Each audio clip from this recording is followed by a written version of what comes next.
Hi, and welcome to episode 49 of the Chronicles of Nidum, run by us at Dice of the Beholder and streamed by the lovely, accommodating Heavyweight Gaming. Yes, welcome, episode 49, getting very close to the big 5-0, the series, not me, Greg. But before we get into it, a word for our sponsors. As always, we are currently sponsored by the wonderful Loki Battle Mats. They're an award-winning UK-based TTRPG accessory creator. There are many books of battle mats, little, big, and giant sizes, are full of amazing artwork that add an awesome backdrop to any tabletop game. If you're interested in finding out more, search for Loki Battle Mats, L-O-K-E, on Facebook, or just visit lokibattlemats.com to view their amazing artwork and shop their physical and digital maps as well.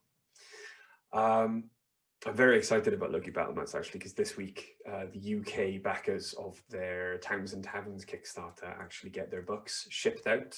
So I'm very, very, very, very, very excited for those to turn up, and may even do my first ever product review video on YouTube, because you know we're YouTubers and stuff now. So yeah. Our second sponsor is the wonderful, brilliant, fantastically talented Blink Dog Dice.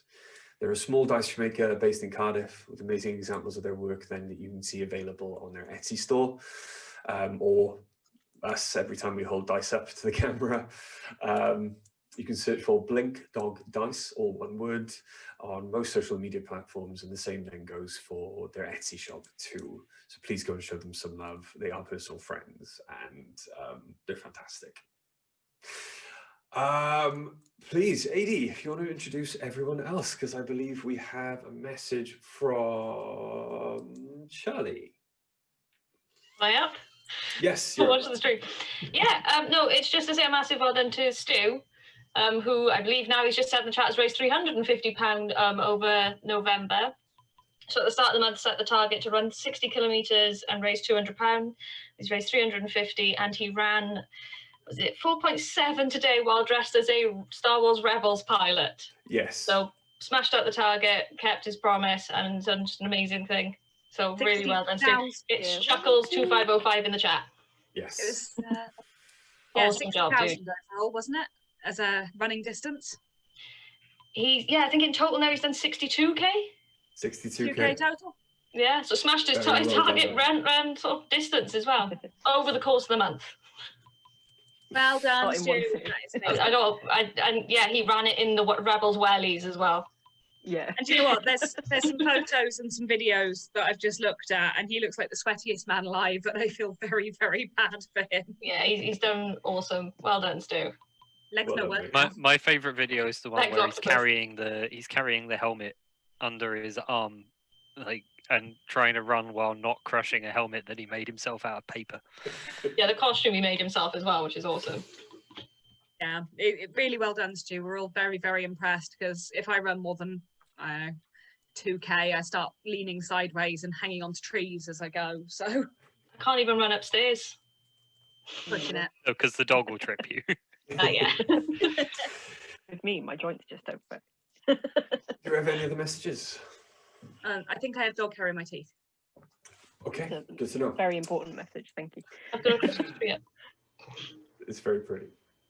Without further ado then, last time on the Chronicles of Nidum, after your trials and tribulations in the Beholder's Lair, the garden, escaping the army, beneath the lake,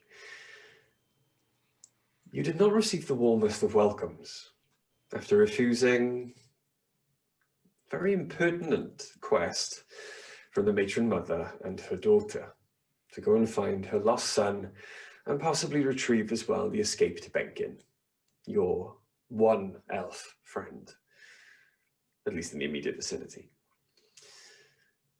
Upon resting, exhausted from your trip, you woke still angry from the night before, still annoyed, still incensed that your generosity could have been abused so much by the reaction or the cold face of the matron mother and her daughter. Mostly the matron mother. It was then that you both received, well, all received, apart from Sepsis, who dipped out on an errand, that you all received a strange mix of messages. The matron mother and her daughter would be arriving, wouldn't be arriving, and then some chefs turned up to prepare a meal for the guests who would not be arriving. Meanwhile, Sepsis did some shopping. Self-defense. Engaged in some aggravated self-defense. Some self-inflicted aggravated self-defense. And managed to make it back just in time to see that the guests, who apparently were not supposed to be arriving, had arrived. The matron mother and her daughter tried at first to apologize, but Dice really let them have it. And it was at the point where they tried to explain their position and again attempt to apologize for their reaction the day before, that they suddenly fell ill, fell unconscious, paralyzed, poisoned. And it was then that the chef and waiting staff that had arrived earlier sprang into action. 3 drow deadly assassins attempting to kill all present. You defeated 2, a very, very quick use of a suggestion spell and a very mushed up jelly donut. Later, you were left with 1 semi-conscious, bound assassin. It was at the moment that Sepsis arrived to sink their dagger slowly into the assassin's shoulder that we left you. So, as the dagger slides into his shoulder, for the first few seconds, you can see him gritting his teeth. But as it moves in slightly more, further, inch by so inch, the teeth gritting, his jaw is tense so hard that it looks like his teeth are about to explode. And suddenly his mouth spreads wide and he screams in pain. What a That's more beautiful like it. sound. Screaming is the first step to speaking, I understand. The scream does chill Ace and Dice as they carry the matron mother and Sarah Hesh up the stairs to rest in the rooms nearby. I think we took them into the lounge to put on the sofas. You were in the lounge? No, we were in the kitchen. No. We're in the hall. You're in the Front main door, which is the foyer lounge. lounge. Oh, in The which waiting case, staff was in the kitchen. well, I thought we were in the dining room area where we had a dining table. I didn't think that was in the lounge. A large central foyer with chairs, lounges, and a dining table. Okay, so it's all one space. It's open plan downstairs. Then we are All upstairs. very modern. You're upstairs. So first off then, as you are carrying those 2 upstairs, we'll go to Sepsis and Oriana. The man, once again, after screaming and letting out the pain, grits his teeth. However, his breathing is now quicker. His eyes red, raw, wet, trying to hold back tears. What would you like to ask? I'm going to take a swig at the bottle of wine I'm still holding.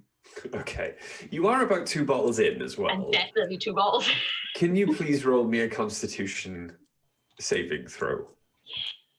Fine.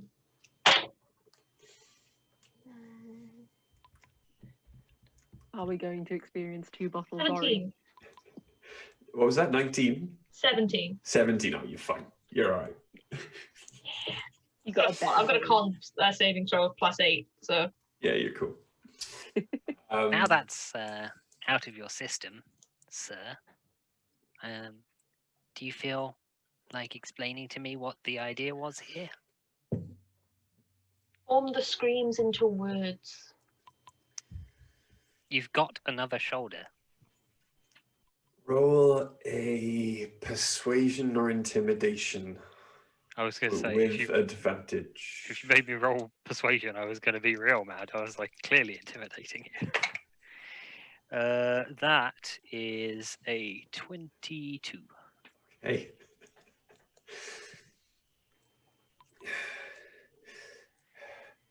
Hey. It was for the good of the city and for my people. You said that already. I was told you would be here and your lives would secure safe passage for the matron mother and myself and a few others. Okay, but you poisoned the matron mother. It was only so that she would not be able to aid you.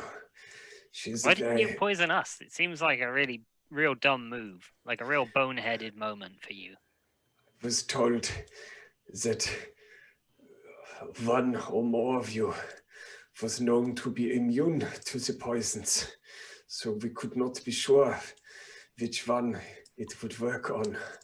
I'll give you a guess. Just that side-eye accent. Yeah, I like blink unnervingly. My big snake eyes. You're very disappointing to me. I need to know more details. I need to know what the plan is from here. I need to know when Ankane is coming. And you're not giving me enough information, and I'm getting bored. And when I get bored, I do start cutting things off of people. So, you know, if you could talk a little faster. Roll an intimidation check with advantage. I only rolled a 12 that time. Even though I have +8 and I had advantage, I rolled 2 4s.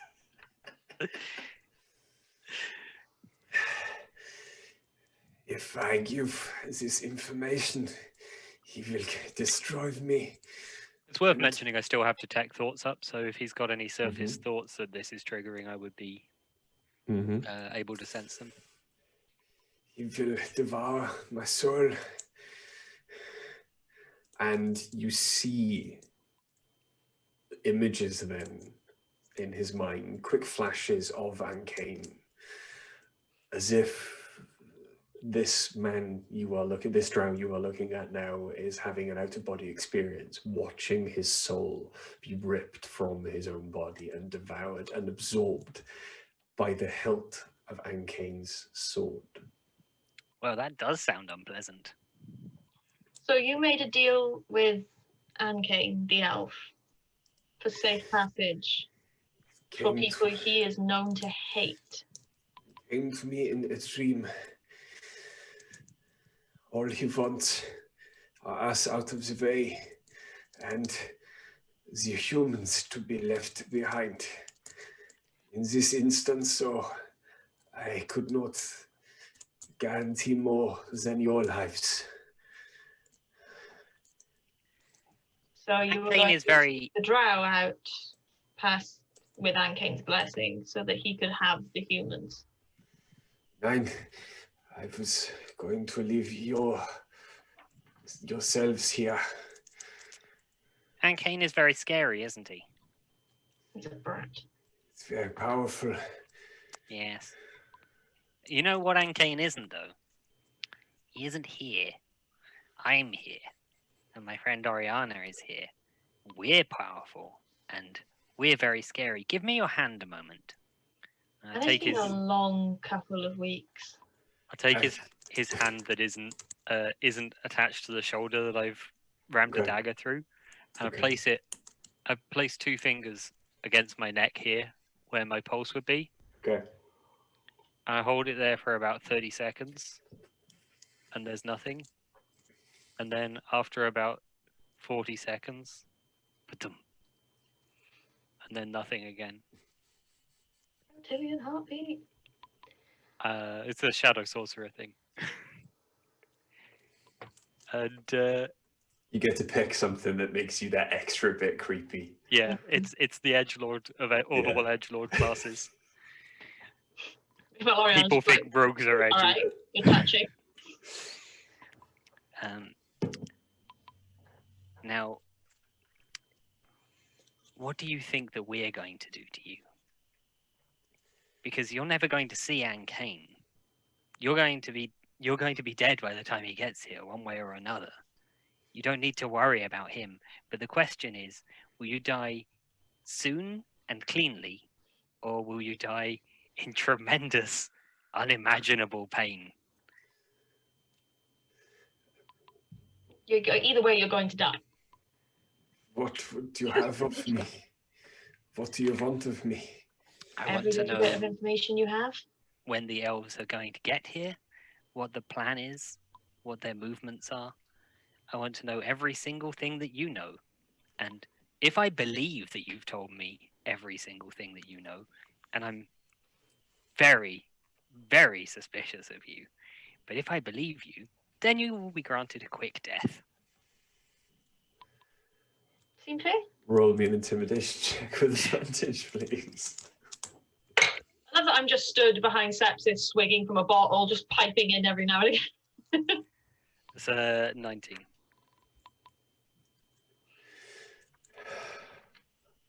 They are already on their way. Which direction?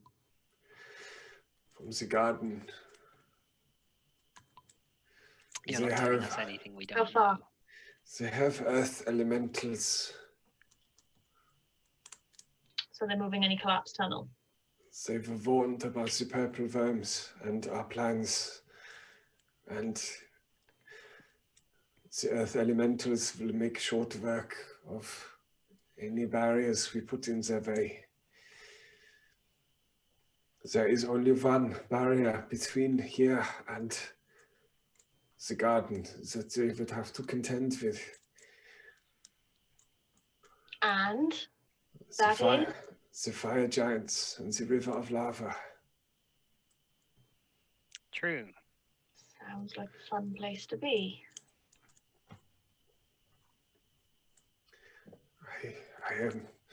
I beseech you, I would throw myself at the justice of the matron mother. Now she's sleeping. She You will, There's no kind of justice has something here. to do with that. she will wake very soon. There's all there is here, my friend, is a sadistic me and a drunk tiefling. No justice to be had, I'm afraid. Okay.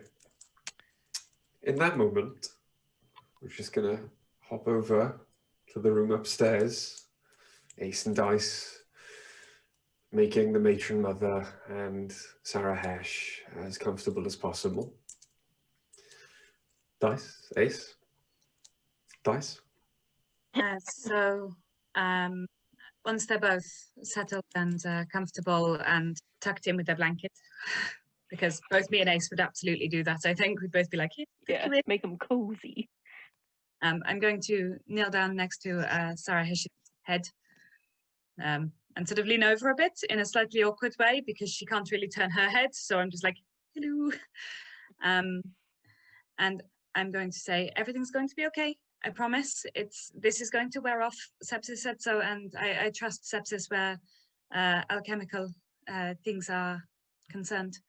I'm really sorry I shouted at you. I know you can't really respond right now, and maybe that's better. But we would never have let anyone hurt you had we known. We thought they'd been sent by you, and perhaps we didn't check as much as closely as we could. Although it concerns me that they did seem to be from the palace, so maybe you sent them, but that seems like it would be a really weird choice. I don't think that you would send someone to kill yourself, because that's a really protracted suicide method. I don't think that makes much sense. But you should know, I wasn't really angry with you. It's just, this is the first place in ages that we felt vaguely accepted and people weren't just mean to us because. And then I was really angry, and I'm sorry. And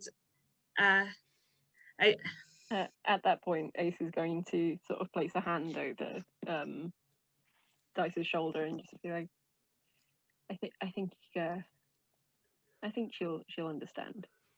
Well, yeah, I know, but I don't, you know, if it, I know I've already died for the Drow of Felde once, but I would absolutely do it again if needed. And I just, We know you would.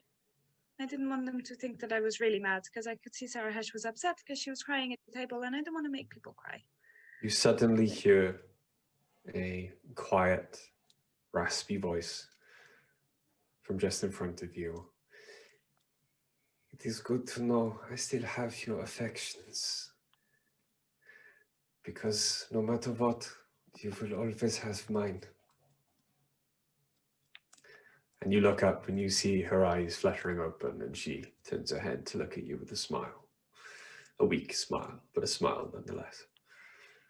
Hi, we brought you upstairs. 'Cause we're not so much with the getting the.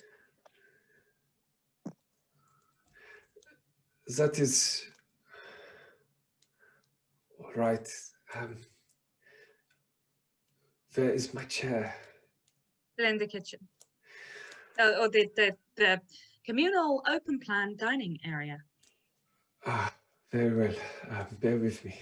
She very slowly raises one wrist and moves her sleeve back, and you see a glowing gem there in a wrist cuff, and she presses it, and you can hear. That chair starts moving in the room downstairs on its own. Ariana's going to lose her shit. You hear a crashing of a chair being knocked over. You guys hear and see the chair being knocked over, and the wheelchair start to slightly take off and hover above the floor and then move upstairs on its own.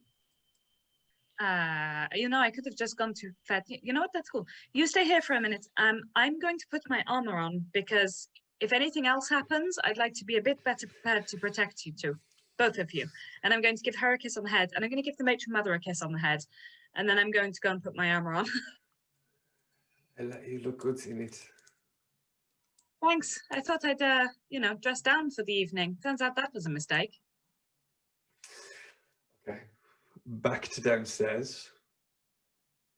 Ori, Sepsis. This man is boring me. This man is who bribed?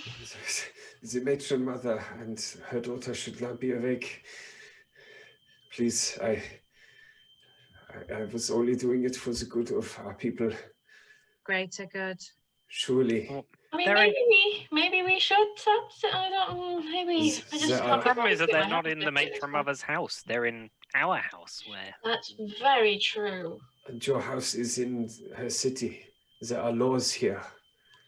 Are there? Except you've just helped Anne Kane get closer to the city. So in my experience, much longer, is it? Laws become more flexible as we enter a time of war. What do you expect that the matron mother is going to do? What do you think that her mercy looks like? I'm interested. Prison. Prison. You aren't going to prison. I will live for a long time yet. It is for attempted murder. Indentured servitude. Community service. Community service. Yes, actually, that's a good idea. I think you should serve your community. Really? Yes. I think you should go to the fire giants. You know, protect your city. It's really the least you can do. It is for the matron mother to decide. The matron mother's upstairs. Sure, she will be down shortly. I tell you what, I'm going to leave you alone with Sepsis, and I'll go ask the matron mother her opinion. Trust me? I'm sharpening a knife. I do not believe that would be the best idea. I mean, Ariana, it sounds like he doesn't trust me. I know. My feelings are hurt. It's almost like you might try to kill him. I don't know why or how he would come to that conclusion. I can't imagine what will give him that impression. Hmm. I'm always extraordinarily extraordinarily accommodating to those who come into my own house and try to murder me. Don't worry, sepsis won't kill you right away. You'll have plenty of time for me to go upstairs, ask a question, and come back downstairs. True. Just you might want to find something to talk about that's entertaining and useful. Nice. Do you go downstairs after you put your armor on? It depends. Sarah Hirsch and the matron mother in any position to move? Not really. How long does it take to put armor on? Yeah, about 15 minutes, maybe, even with sort of magical help that it's my artificer armor. So Are we not using that rule? No. I still maintain it's not a thing. Did you find it? Yeah, Oh yes, absolutely. yes. No, sorry. It was because it wasn't in Unearthed Arcana, and I it is. swear it was. I'm sure it wasn't. Anyway, it's irrelevant. Okay. Yeah, in which case I'll just put it on. Yeah, And now it is an action. It is an action. It's 6 seconds to put the armor on and off. I can't even put a t-shirt on now. I mean, I'd probably still stay with them. I don't really entirely want to know what Sepsis and Ori are doing. Okay. I'm gonna start walking upstairs, and I'm going to go upstairs to the room they're in. Okay. I'm basically following the chair upstairs. That high-pitched squeak's back, by the way. Yeah, I can hear it as well. Okay. So the man just he begins to splutter and stutter. He does not know what he's trying to get across to you, does not know what he's trying to ask of you. He just mutters gibberish, stalling for time. Alone at last. Isn't it pleasant? I'm going to ram a dagger through his hand opposite the shoulder that I impaled earlier, pinning it to the floor. Okay. He screams out in pain. And then I'm going to have Worm as a gravy venomous time. snake. A thing that we discussed at the beginning of the campaign. I'm going to have him become a venomous snake and start slowly crawling up his body towards his face. Yeah. He does. The man tries to inch away or roll away as much as he can and lets out another groan of pain as he wrenches the wounds in both his shoulder and his hand. Tell me, do you like snakes? I find them fascinating creatures. They're very peculiar. Did you know that they mostly sense, well, this type anyway, mostly senses through vibration and not sight? I did not know that, no. I imagine what it looks like to him, you wriggling and writhing around like that. He immediately freezes. We can't imagine what the world must look like from their point of view. Another interesting thing, did you know that they're not poisonous, this type of snake? No. No, not poisonous at all. Venomous, extraordinarily, and Worm will lash out and bite him on the cheek. Okay. Cool. Roll to hit with advantage, I suppose. That's a natural 20. Natural 20? Okay. Yeah. Roll the poison damage for the venomous snake. Yeah, I don't have stats for a venomous snake here. I will find them. Give me a second.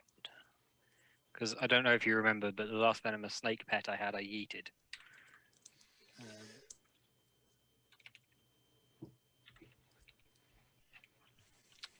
My keyboard's being weird. Or D&D Beyond's being weird, one of those.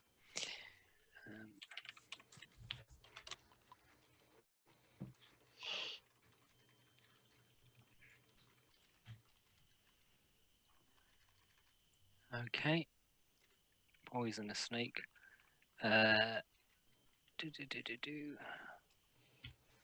2d4 poison damage, so it's 4d4, I guess. Mm-hmm. And it also takes 1 piercing damage. Okay. Now, this guy has taken a substantial amount of damage. So that's 12 poison damage and I guess 2 piercing damage if we double it. Mm-hmm. So 14 damage in total. Okay. You can see the poison or the venom being injected into his cheek. You can see the veins of dark fluid start to pulse around with his heartbeat. You can see the spider web of necrosis start to take hold. You see his eyes, or at least one of his eyes, start to turn a milky green. And he kind of rushes away. He looks like he's on the verge of death, or at least unconsciousness. But he's still just holding on. I'm like patting my pockets, like I'm looking for something, and then I like look at the dagger in his shoulder and go, "Oh, how careless of me! Sorry, can I borrow this?" And I rip it out. And I'm going to I'm going to use it to slice off the ring finger from the hand that I've pinned to the floor. Cool. We're having so too much fun with this, seriously. Cool. So you take his finger. I'm not even going to make you roll for it. You take his finger. And with that, you don't even need to roll for damage. With that final horror visited on his body, a final drop of blood passing through the wound in his hand now, he falls back, eyes rolled up in the back of his head. I can't spare the dying. Oh, Jesus Christ. You sadistic fuck. Okay. This is like dark side Greg that just doesn't get let out very often. I'm waiting for this. I'm waiting for this to be brought to an end. I'm assuming something's going to happen. But, I've gone upstairs. Yeah. Okay. Oriana, you walk upstairs just in time to see Dice magically started being encapsulated in their armor. What armor are you wearing? Guardian. Guardian. Okay. The matron mother. Battered. The matron mother is now slowly trying to sit up, looking quite weak, but much stronger and much more alive than she looked downstairs, paralyzed on the floor. Sarahesh is fiddling with something on her wrist that appears to be a remote control for the combat wheelchair, and it is just sidling up next to the bed now, ready for her to jump in. Dice, Oriana walks into the room. Hey, and while I'm looking at Oriana, I'll go and help the matron mother sit up and make sure she's okay. Oh, good. Everyone's awake. Awesome. I guess they're awake. Here, I shove what's left of there's like this much left in the bottom of the bottle. I hand that to the matron mother and go, drink that. It'll make you feel better. And then point to the wheelchair and go, that's awesome, by the way. That's amazing. One of the guys that tried to kill you is downstairs, and he's asking for you to give him a punishment instead of us just outright killing him.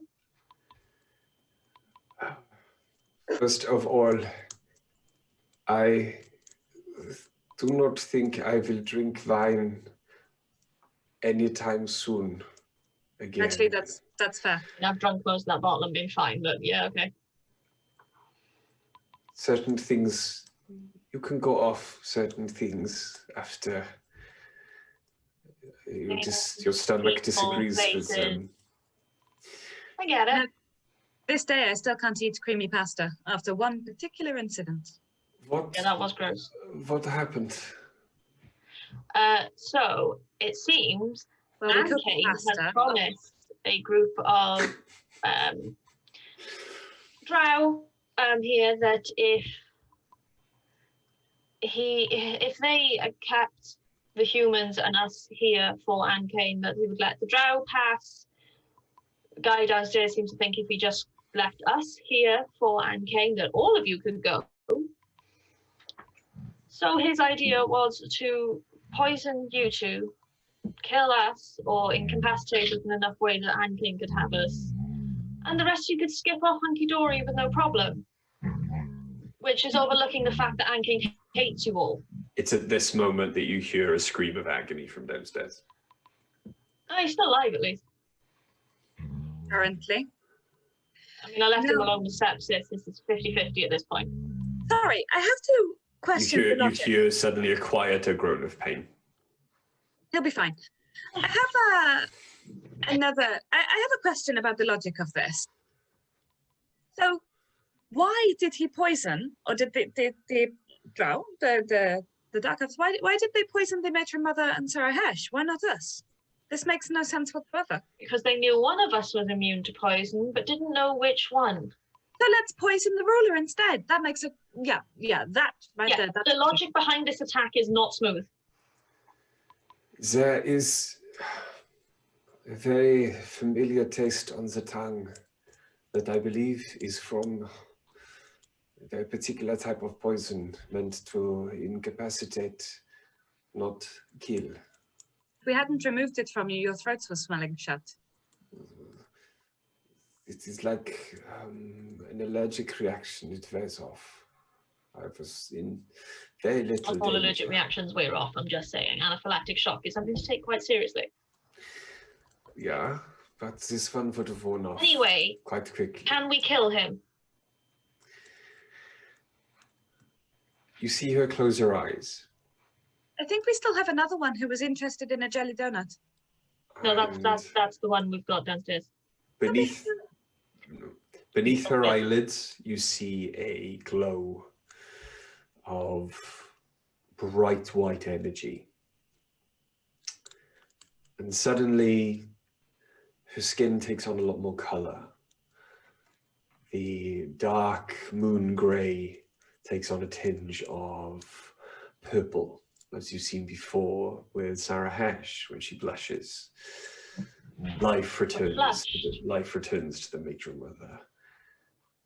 And as she opens her eyes, she sits up much straighter, looking much stronger. From what I can sense, I do not believe he will be a problem anymore. Oh, if you've just stolen that from sepsis, you can deal with sepsis. Nein, I have not stolen anything from sepsis. I would again thank you all for discovering this weak link in our midst. Oh, there's another thing. Kane's attack is sort of more imminent. They know about the purple worms, they have earth elementals. The only thing that's actually stopping them from getting here is the lava river and fire giants. With honestly, the size of the army they've got, probably not that big of an issue. Actually, that's interesting because if they have to use the bridge to get across, there could be a bottleneck. We could do a lot of damage there. There's a lot more of them than us, Dice. Well, yeah. But if they're going to get here before the humans can leave, then I feel we have that much choice. But You we'll have see. only been here one day. If they have already started the attack, it will take, even allowing for the undead getting here first, as they do not suffer from the exhaustion, it will still take them perhaps 2 weeks to get here. If currently we have the giants, the lava river, and Benkin. And she smiles, and you can see tears start to form in her eyes, to possibly stop them, or at least delay them. What that means, though, is that those leaving must go now. Well, yes, although it does seem that these guys came from the palace, and there are elements here working against you. Might you show me? There could be others. I would like to see them. But yeah, sure. What's Come left of them downstairs. is downstairs. And she stands from the bed and begins to make her way out of the door. I turn to Sahash. Are you coming? Sarahesh is already sat up, has positioned herself, swings her legs into the chair, puts the front of the chair back over so she's well protected, and smiles again weakly at you. Not as strong or as adept in healing magic as her mother. I will follow now that I am much better situated. Good. As I walk past her, I'm going to touch her shoulder and cure wounds. And you see her again flush in exactly the same way as her mother, as energy fills her form again. I'm going to miss you. Stupid elves, stupid city, stupid. Come on. Well, before we go down, What? so that you do not need to use your energies every day, I was told by the men that catalogued your collection in your bag of holding that there are a great many sending stones. There are. Perhaps I could take one. Well, I don't have the ability to use that particular spell, and Ori is cross with you. So if there are some in there, that would probably be smart if you would want me, because doing it through Oriana is... Yeah, take the stone. And then perhaps when you have the trace removed from yourself, you might like to find out where we have made our new home. Perhaps. I think Yeah, it's the very things much... are easy, and Oriana walks off. Don't take it too personally. I think that would very much depend on what humans whole need of me. Before I can settle, I would like to help as many people as I can. I know that's not necessarily all of my friends' goal, but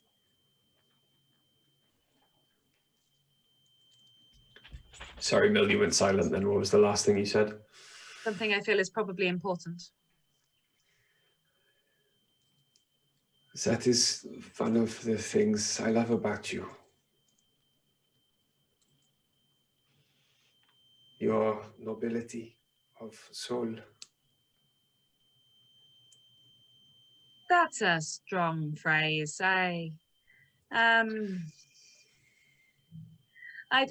Look, I just know that I have abilities that perhaps others don't, and I would like to try and help as many people as possible because I've seen the conditions they live in, and they're not good. You sound like my brother. Well, maybe your brother's quite smart. Apart from the running off into the caverns towards an elven army, that part I think was probably a mistake. He is young and headstrong. But come, we must help my mother. I think your mother's probably got things under control, but yes, we should go downstairs. Ori, you and the matron mother get downstairs first. Well, finally, we're all back in the same room and I can stop doing this. Ori, you and the matron mother get back downstairs first and are presented with sepsis. I would assume cleaning your tools. Well, there's spare the dying on the guy, he's still there. Sepsis? You're muted, Greg. Sorry. I'm using the dagger to make little cuts down his cheeks. Okay. And not really bad, just like making his life quite unpleasant. And then whenever he dies, just casting spare the dying again. Okay. How's our friend? Oh, shit, dead. Hang on. And I cast Spare the Dying again. I think that's a waste at this point. It's I a would cantrip. Thank you, Sepsis. But if you have quite finished, I believe I will have much more truthful answers from him after he has died. I can arrange that if you want. I immediately smash the bottle in my hand and then plunge it into the guy's chest. Ariana. And you were going to chastise me for stealing that from Sepsis. I worked for it. Yeah, I suppose. And I go find another bottle of wine. It would appear. Be careful which one you drink. It would appear that I have Go a a great bottle of deal brandy again instead. to thank you all for. Yes. And increasing and decreasing resources with which to thank us. I think you will be quite satisfied by the monetary compensation you have demanded and I have decided to give. If once you are all rested and ready, you would care to join me at the palace. I have an evacuation to start. Is anyone going to kill us if we come to the palace? Because we know the council don't like us, and I don't want another assassination attempt. I kind of want to sleep. The council will be the first to be sent away. I think that's smart. They're not good people. You need a better council. Are you going to send someone to get this because, and I kick the body, because it's kind of cluttering up our dining room right now. No, there's several of them. We've got 4 cluttering up the dining room. And Yeah, you know and the other ones, not just this one. And There again, is- can this wait until the morning? There is no need to send for someone. And she reaches into her pocket and pulls out a small, what looks like just kind of balled up black handkerchief, which she tosses onto the floor. The black handkerchief immediately flattens out. And it is like multiple body bag. darkness has appeared. A perfectly circular hole of darkness, bottomless pit into the void, appears in the center of your living room on the floor. Hey, look, a representation of my love life. She kicks the bodies hard, and it shows you the strength of what looks like this very slender, tall, drow woman in heavy robes. And she kicks the body. It doesn't look like she kicks it hard, but one of the bodies immediately leaves the floor, sails 5, 6 feet until it deposits itself in the hole. She angrily kicks the other 2. The same thing happens. And she reaches down, tugs at the edge of the hole in the floor, and it again zips up into a small handkerchief in her hand, which she puts back into her pocket. Remind me never to challenge you to foot golf. Passport. I have a question about the hole. Where does the hole go? What is it made from? How does it work? It goes to a very similar place as the items in that bag on your hip. What do you have in the hole? Oh my god. Terrifying. What's in the box? What a place to keep bodies, really, when you think about it. A portable hole can hide many sins. And she smiles, but it doesn't quite reach her eyes. And she nods. I beg my leave of you. Thank you very much. When do you expect us at the palace? Because we had a pretty tricky evening. I'm sure business can wait until morning. Yeah. That's Are you the correct certain? answer. Are we going to find an army outside the door at 6 a.m. again? 9, the army will be sent to reinforce the giants. They leave tonight. Okay. After you leave, we're not opening that door until morning. Except, well, no, Liana and, not Lara and Cassie still need to. They can open the door to come in. Very good. Auf Wiedersehen.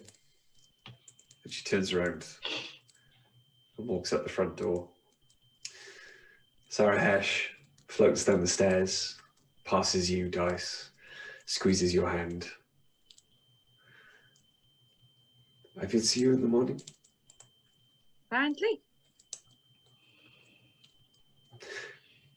Good evening to you all. Night. Yes, it's been fun. I'll see you tomorrow. Thank you for your hospitality. Funny. You're welcome. It was an interesting evening. Yes. No one's ever going to say that that was a boring dinner. Didn't actually have any dinner. Quite I don't- Are you hungry. going to stay and sleep with her, or are you going to leave? You can stay, you know. We won't. Because there's a draft with the door open. It's Yeah. it's You're right. It is quite chilly in here. Go She right. kind of glances at Ori as she says that. I will stay elsewhere. Are you I mean, sure? I don't mind if you want to go Yes. upstairs and bang them, I guess. I just want to shut the door. You actually can stay. Or is prickly, but she doesn't actually hate you. Promise. My mother has a lot to arrange and she will need me. Last chance. Quite literally. There will be other chances, Dice.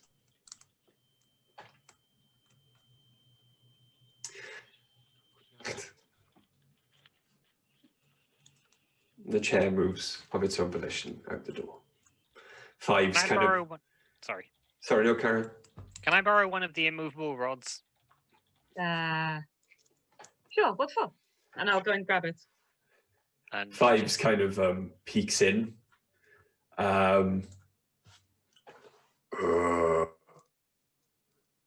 Any more visitors? No. Definitely not. Only Liara and the girl to come back. Lara. Jesus Christ. The other two residents of this house and the dog thing, dinosaur, whatever it is. I'll lock door. Thank you. Thank you, Fives. Also, ignore the blood in the kitchen and the dining room. The door closes. You can hear a rattle of the two kind of large circular knockers, or the handles, the door knockers, I love circular knockers. hanging on the outside of the thing, being rattled against the door. And then you can hear like a rending or a twisting of metal. And then there's a dull thud as the mangled door knockers outside, which have been pretty much wrapped and tied together Looks to give some painful extra when you just support do to it the with your door. hands, Thud back down against the door. Fives locking himself outside. I'm gonna take the immovable rod, go into my room, close the door, and click the immovable rod into place behind it. That's better than dragging a bed. You know what? I think that might be the perfect lock for Sepsis's bedroom. It's a weird thing to use, quite a valuable magic item for, but you know what? If it makes them safe, I'm all for it. You can't skimp on home security. It's an immovable rod in the door frame. That's not Whatever works. Pass me the brandy. I'm going back to what we were I doing. actually get before. glasses out this time and stop pouring glasses again. Okay. Should we sit in one of the bedrooms instead of here? There's blood on the table. It's sticky. Yeah, all right. It's starting to smell. Ace, being the most battered and bruised one, having almost Much like Emu. well, coming much closer to death than the rest of you, begs their leave and takes themselves off to their own room. You hear a kind of crash and clatter as their armored form just kind of falls into bed. Well, they need to stop sleeping in their armor. You know what? It makes the inside smell. The response to your comment about not sleeping in their armor is a loud snore from inside his room. Yeah. Yeah. I mean, I don't really blame them. They took a lot of hits in that fight. You know, it's, I'm not angry anymore. I figure getting poisoned is punishment enough for being a bit dickish. Yeah, if you think so. I'm not mad at your girlfriend. I know, just her mother. For so many reasons. Look, she's got a country to run. People don't always make the best decisions when they're trying to manage a country. I honestly couldn't tell if Rich had frozen then for a minute and then he blinked. Sorry, he'd just gone so still. He was like... Just think I don't know. Throwing away opportunities some of us would adore. Perhaps rulers don't always make decisions for themselves or always make the right decisions. They're too busy trying to look at the big picture to see the things that are right in front of them. Yeah. And I think she's stupid for letting Venkin go too. And I think she's really stupid for being locked in a cell. And I'm a bit worried about what's going to happen if we don't go and try and get him back now, because I'm worried he's going to get killed. I can probably send him a message. No, it's not that. I think he'll keep going until he reaches the army. I don't think even if we caught up with him that we'd be able to stop him at this point. Him over the head and drag him back, kicking, screaming by one ankle. Look, as much as I would love to do that to him. You just want to tie him up. For so many reasons. But apparently Matron Mother has beat me to that. Anyway. I don't know if she actually tied him up. I mean, he was in a cell, but there weren't any You handcuffs. saw the way she kicked those bodies. She has at least thought about it. She does seem quite dominant. I think in the bedroom she would be the dominant one. Dice, it's been so long. I have images in my head that I wish I didn't. Dice, it's been 3 months. That is long for you. I'm dead inside. You're not dead inside. I'm dead inside. That's the only reason this could have happened, is I've died. It's not. We'll I've move on. died, and I'm in hell where nobody wants me, You'd be very and I'm just going to happy. sit in the corner and get drunk. Lots of people want you. Have you seen what happens every time you walk down the street? Every man there goes, and woman actually goes.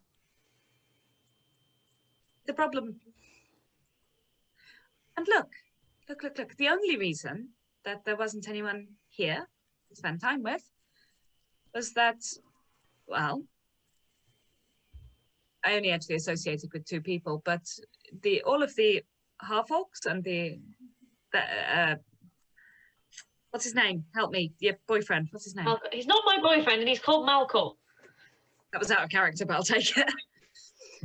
Malco, it was his family. They were told not to get too familiar with you, I think.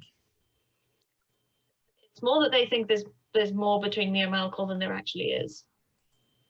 So now it's just awkward if I was to bring someone back here and they found out. Yeah, but we're about to move on. So? Maybe I can peg Anke. I'm going to bed. You know what? That is a show I would pay to see. I'd let you watch. There's some way of recording images for playing back during the darkest days. You know, you could look at that and go, I don't want to see some of that back. no, it would be very funny to watch. Don't be so grumpy, Ori. Everything will be okay. Probably. Or we'll die. Either way. I can't even flirt with my god because he's a married man. And Oriana just rolls over and goes to sleep. You're in my bed. I lie down next to her. Carry on drinking. When has that stopped us? It doesn't. I go, you're taking up... Move over! I'm wearing the wrong armor for this. Got wings to fit in a bed now. I'm going to step out of the Guardian armor and go to bed not wearing armor, because nobody should wear armor to bed. Sepsis. Hello. You are locked in your room of your own volition. You've done it yourself. You feel reasonably secure in the knowledge that the door is being held fast by an immovable rod.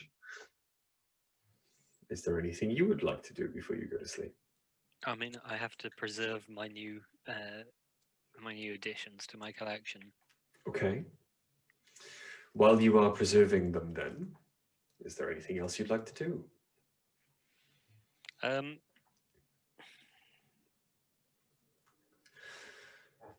No, I don't think so.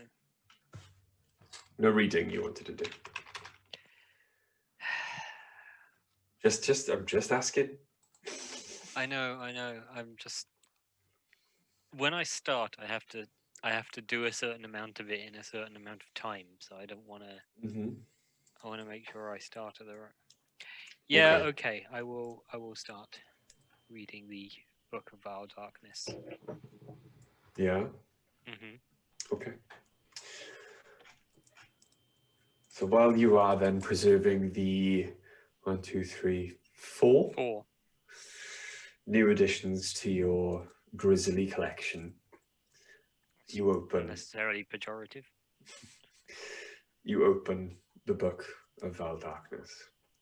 Again, it appears somewhat blank to you when you first open it, but words start to swim to the first page until eventually it's full of the manic, mad, inked scrawlings of an insane mind, far more intelligent, far more dark, vile than any you've met in all of your, well, in your short life, but all of your travels. You start to understand some of the words, even as they appear to you in languages you've never heard, never spoken, never studied. It seems that the words speak to your soul. You feel a tugging there as more and more of the reading seems to just leave you in a trance until eventually you fall into a deep, dark sleep.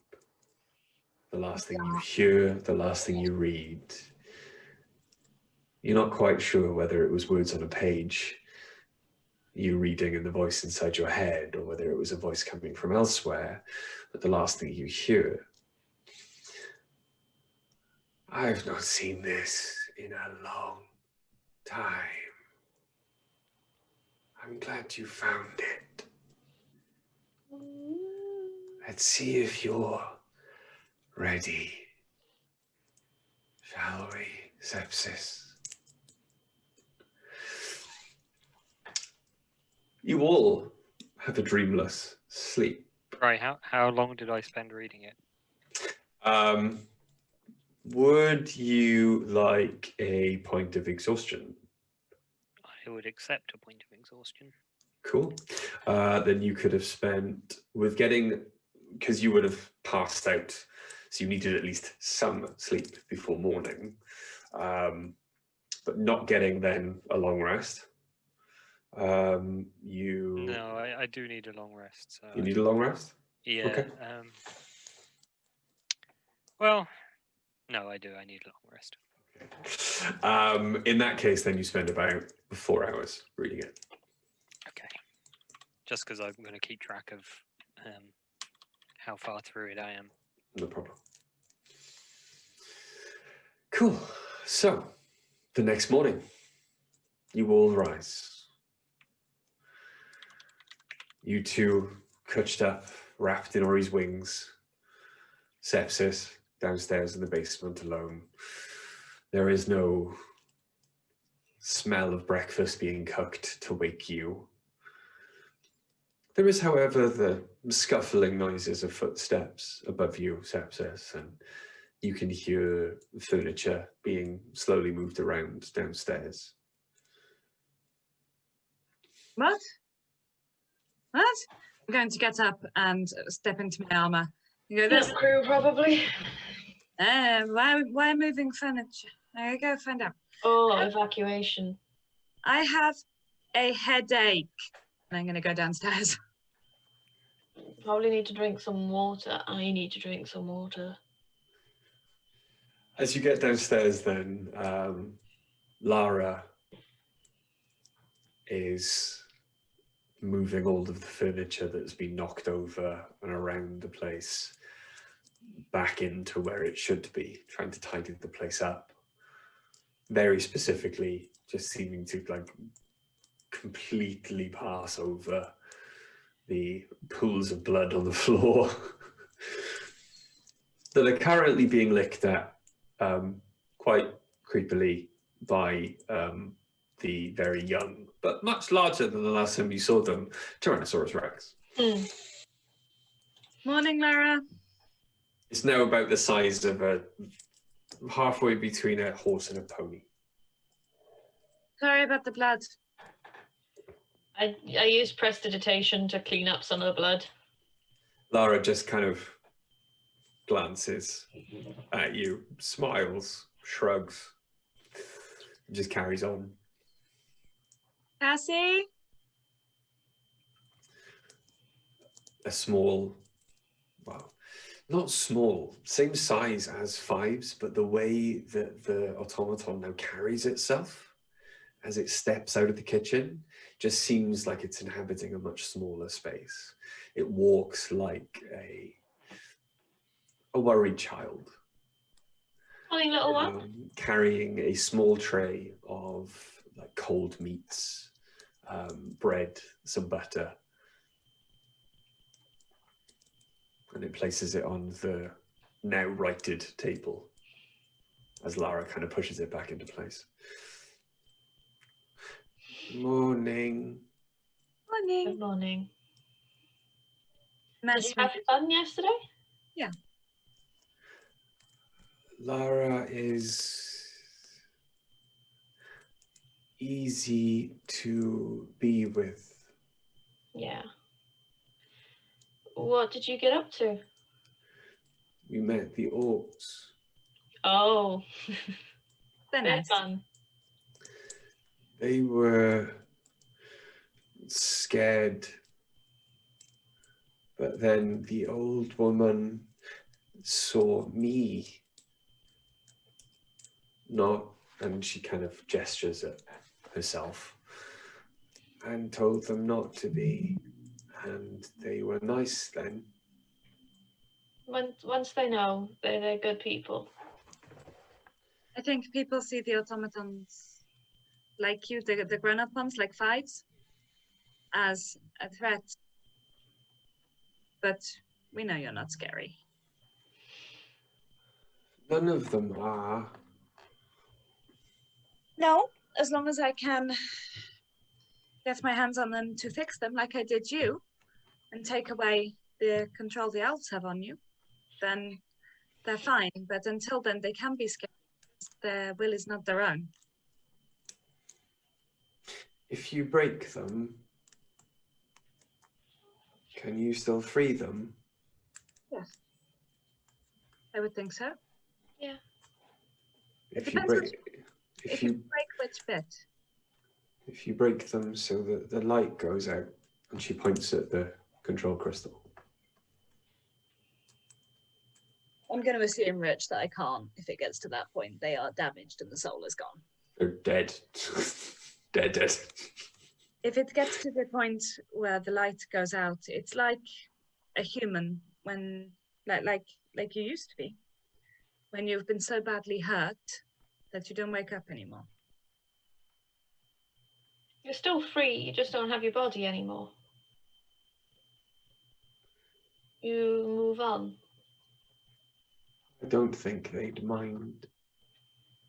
Probably not. No. Better than being kept as a slave, I think.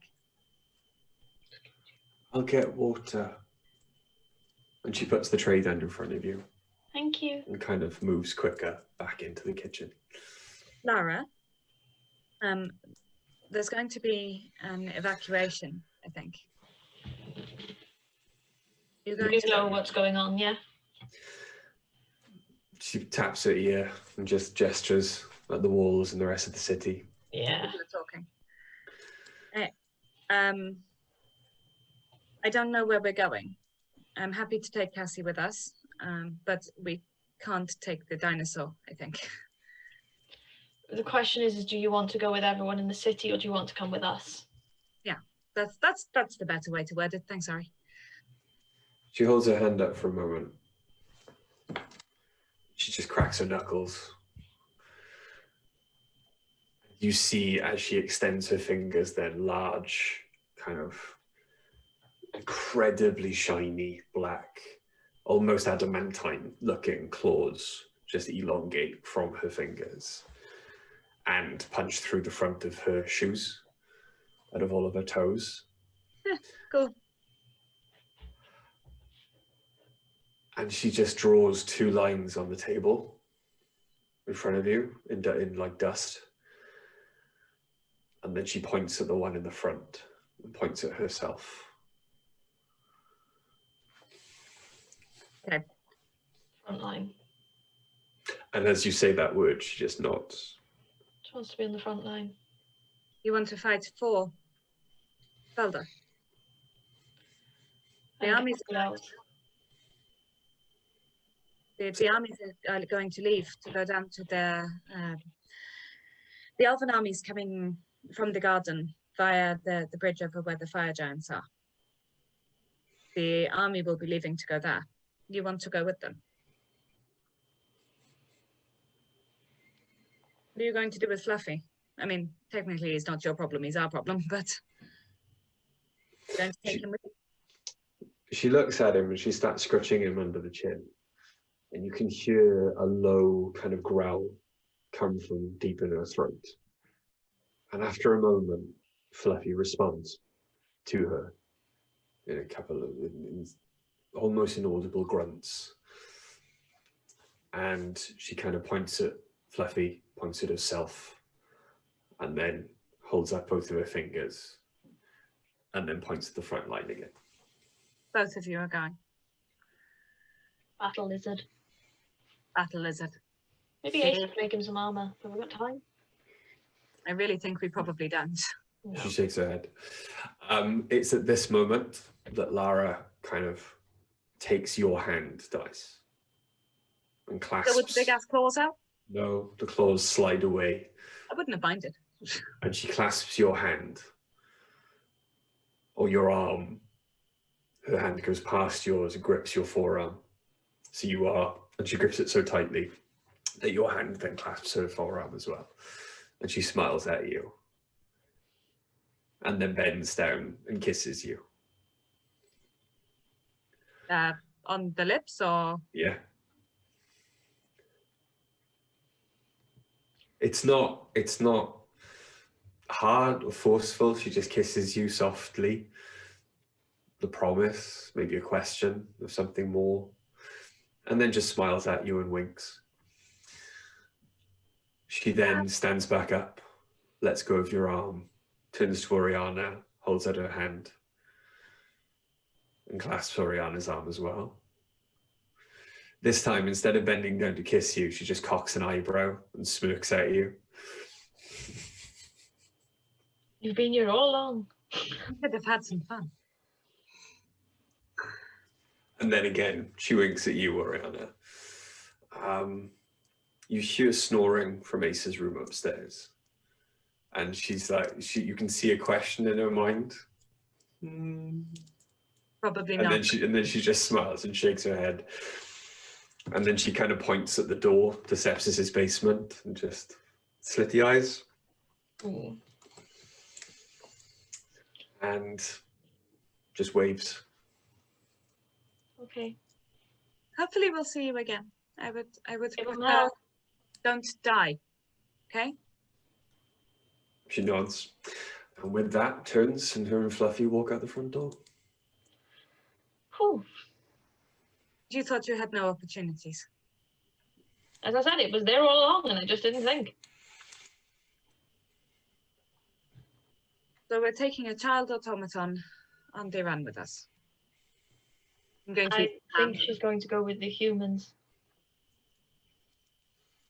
we can't let her go. She can't come with us. She's a child. They won't The understand. Orcs. She could go with the Orcs. Maybe, but lots of people won't understand her. She They could will. easily get- They already do, by the sounds of it. ask her what she wants to do. Sepsis. I'll come upstairs at this point. I was going to say, what are you doing? Okay.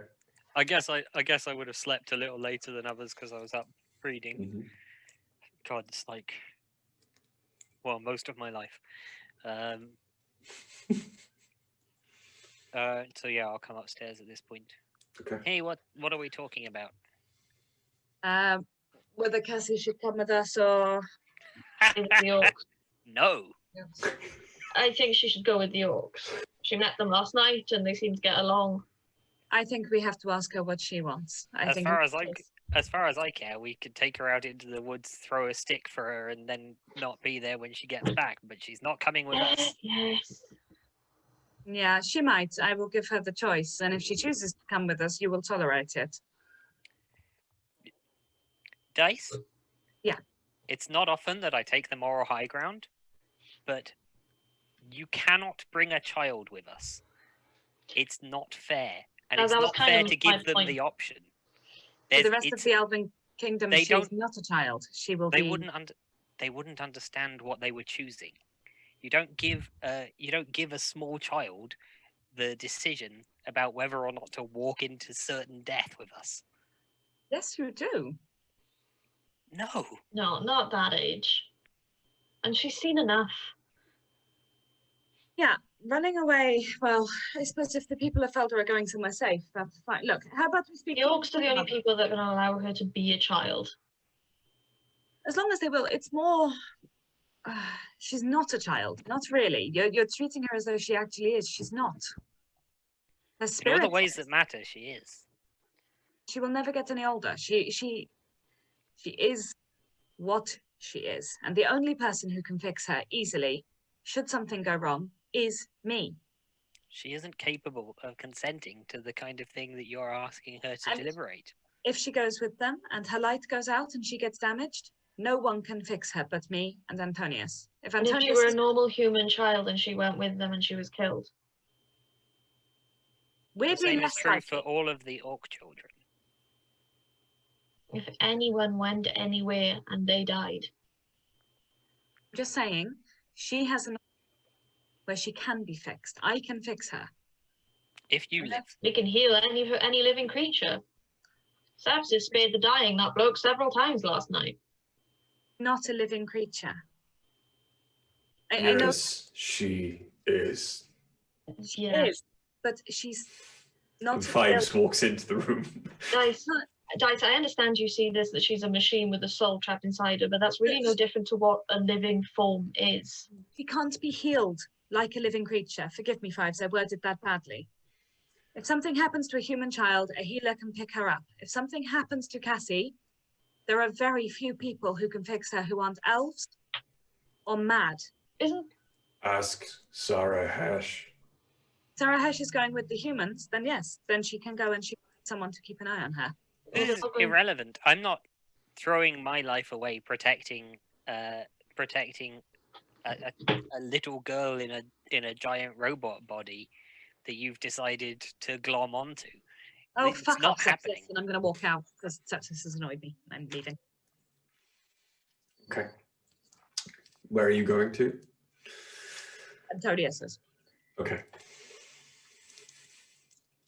I mean, I can see it both ways, but there's no way a child is going with us. There's no two ways about it. What we do is too dangerous. And it's all we can do to keep ourselves alive. If we have this child with us, Dice's head isn't going to be in the game. They're not going to have any. She's not going to have any interest in keeping you alive or me or Ace. It's just going to be about the child. Ace walks downstairs just in time to see Dice storm out of the room or storm out the front door and hear the end of that conversation and just kind of looks at you. What did I miss? And Virginia, my home, sweet home. Is for my that dog moment, throwing itself down the stairs? Just the best comment in the universe. I know I'm interrupting, but from Stu, person with pockets full of fingers taking the moral high ground. They're not. I don't have random loose fingers in my pocket. They're all very They're well just- organized. And we'll take that then as time for a break. It is 5 to 9. There are dogs that need to go out. There is a small child upstairs that we have to have self-isolate with us that needs to be put to bed because I guarantee he's still awake. And yes. He's just worked out he hasn't got school tomorrow. So yes, we're going to take a break here. We're going to be about 15 minutes. So say we'll be back at about 10 past. Please, while you're on break, check out either one of our 2 sponsors, which of course is Blink Dog Dice on Etsy, Facebook, Twitter, and also Loki Battle Mats. I'm sure AD, or the wonderful AD, there we go. The links are in the chat. Please check them out. They do amazing, wonderful work. I'm very excited because I'm going to get some of that work this week from Loki Battle Mats. So excited, can't wait. But yeah, while you're on break, please stick around for part 2 and find out if this argument gets resolved. But yeah, join us in a bit. Bye.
Thanks, AD. Hello, and welcome back to part 2. No. Welcome back to part 2. They're in part 2 for the first time. So. Yes. Oh, shut up. Every time. Part 2. The break was awkward. Welcome to part 2 of episode 49 of Chronicles of Nidum, run by us, the Dice of the Beholder, here on the wonderful Heavyweight Gaming. Say that 5 times fast. Emma's taken ill, so has had to drop out They've taken to their bed. for the evening. Taken They to their have, bed. but we were looking at The their bed. vapors are upon them. Yeah, we were looking at their bed and they needed to go to bed. So we had to sort out the overlay. Sorry, AD. But it's all working now. Yeah, thanks, AD. So, part 2. Where we left, Dice had just stormed out. Past fives, stalking their way through the city towards the home of Sarahesh and Antonius. As you are walking, you hear a now familiar voice, as it was only just a few hours ago, or less than 12 hours ago that you last heard it. Might I inquire why you've argued with the people who care so much about you? Because 2 days ago I died. Now I'm having to leave somewhere I like. And I'm just really fucking grumpy about the whole thing. You notice that as you start ranting, you're doing it out loud. Yeah, I As stopped you're it. not quite used to it, and you see people looking at you awkwardly, like you're answering a question that no one in the immediate vicinity asked. I clean forgot about the thing in your armor. Mm-hmm.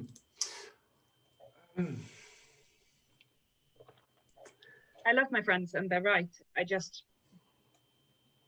don't like that we have to go. I don't like that the elves are invading. I don't like elves in general, apart from a few exceptions.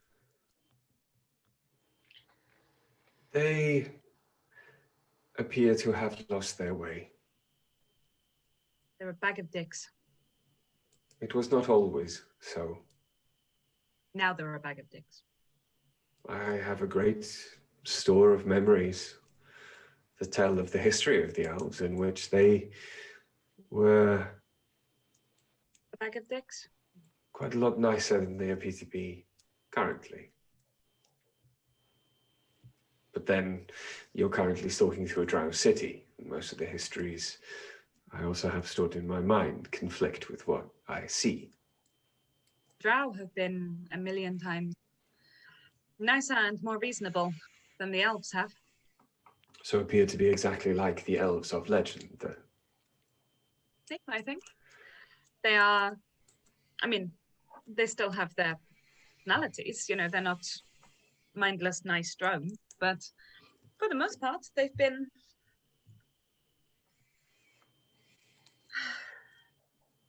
nicer than being treated as a slave, which is how humans are treated now. I suppose, I don't know how long you were in that bag for, but A few months. so you know that the humans are a subservient race, and I don't really relish the thought of going back out into a world that treats me like a mindless moron. Not where I am from. Maybe eventually I'll get to where you're from, but first we have to pass through a lot of elven cities that treat us like shit. Well, now you look like one of their prized soldiers That helps. in your very finely made armor.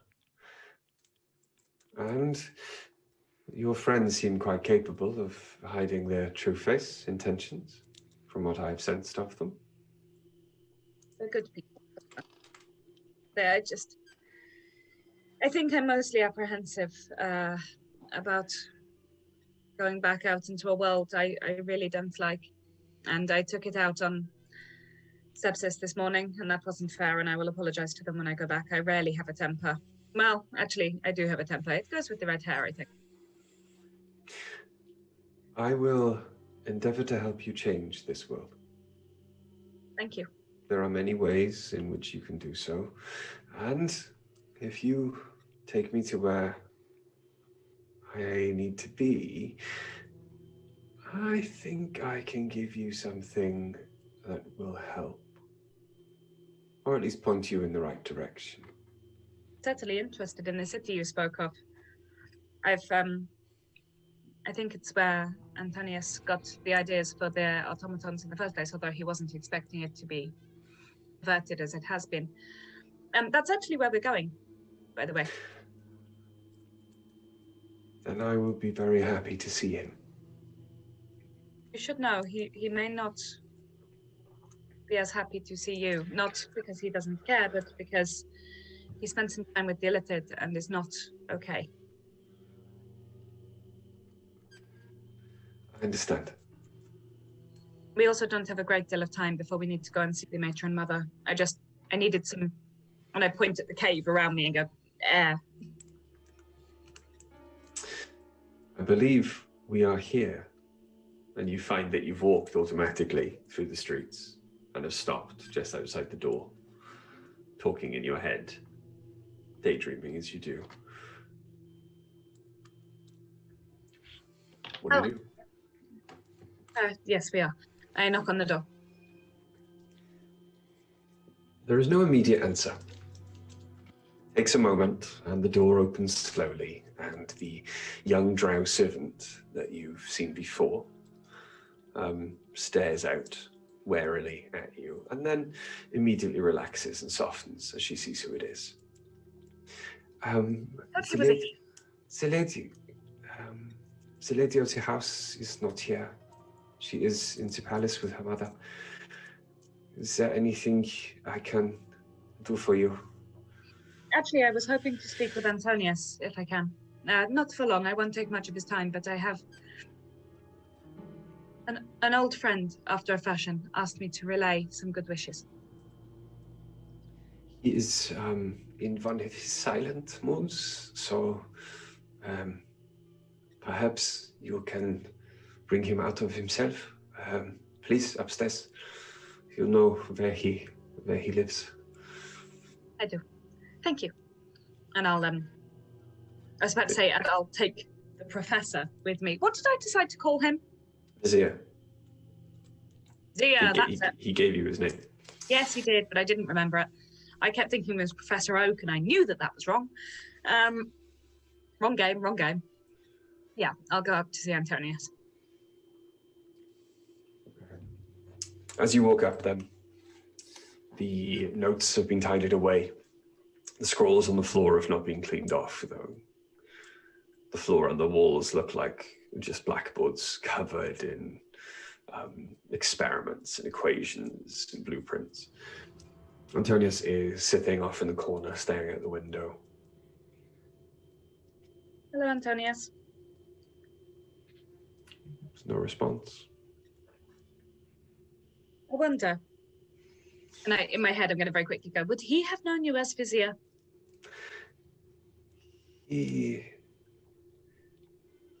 If his mind is not too broken, would remember that name, yes.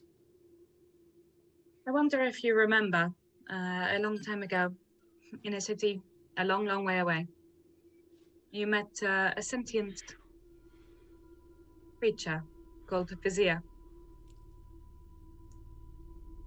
I found Vizier in a bag belonging to the beholder, and he asked to see you before we leave and go wherever we're going next. I wanted to see you too, to say goodbye. Antonio slowly turns in his chair, looks at you, and his eyes are drawn down towards the glowing circle in your chest. And he moves quicker than you've ever seen him, launches himself towards you. Not in aggression, though. There are tears in his eyes. He's smiling, and he hugs you. Hurts himself, pressing up against your armor, and then crouches down and presses his cheek against the warm orb embedded in your chest. And you can feel him sobbing against you. And all you can hear is the words repeated over and over again. You made it out. You made it out. You made it out. Do I realize if he's talking about Vizier or if he's talking about himself? Antonius is talking. He's just saying the words over and over again. And after a few minutes, he kind of relaxes. The sobbing stops. He stands up and looks you square in the eye. Are you taking him home? Hope to, as part of our travels, yes. It may not be a journey all of my friends can come along on, but I would like to see him return to his people. I haven't actually told them he exists yet. You will keep my promise. This I was your am promise, huh? too broken. Can't remember the way. All gone. You're not. You're whole. Up here. So, Not in here. And he points at his chest. Or your chest.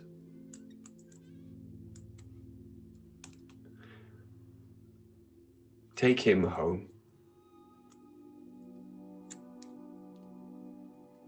do you think I'm whole in my head, but not in my heart?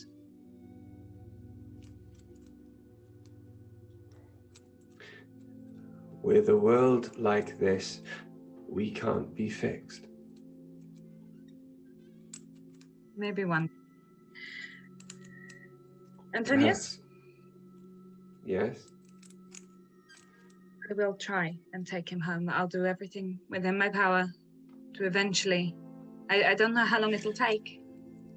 You'll get there. They I've will seen it. I've seen it. You'll get there. They will carry I'd you like through to. the streets on their shoulders, higher than you've ever been. Why? I don't want that much attention. It sounds terrifying. It's fine. The entire world will end shortly thereafter. Maybe. In darkness. Everything ends. Nothing. Noted. Are those the options? The world must end? Or have you seen another path? I've seen nothing.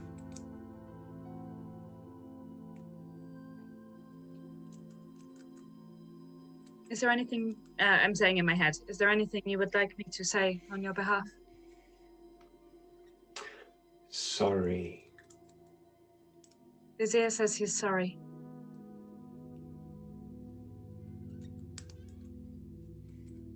He has no reason to be. I was wrong for the first time ever.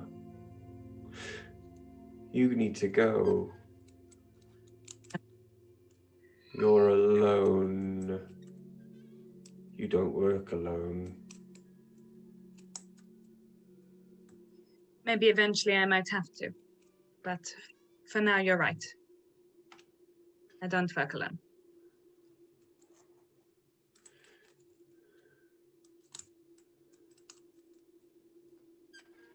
And he turns around and goes to sit back by the window. I miss But you. as he stares out now, he smiles.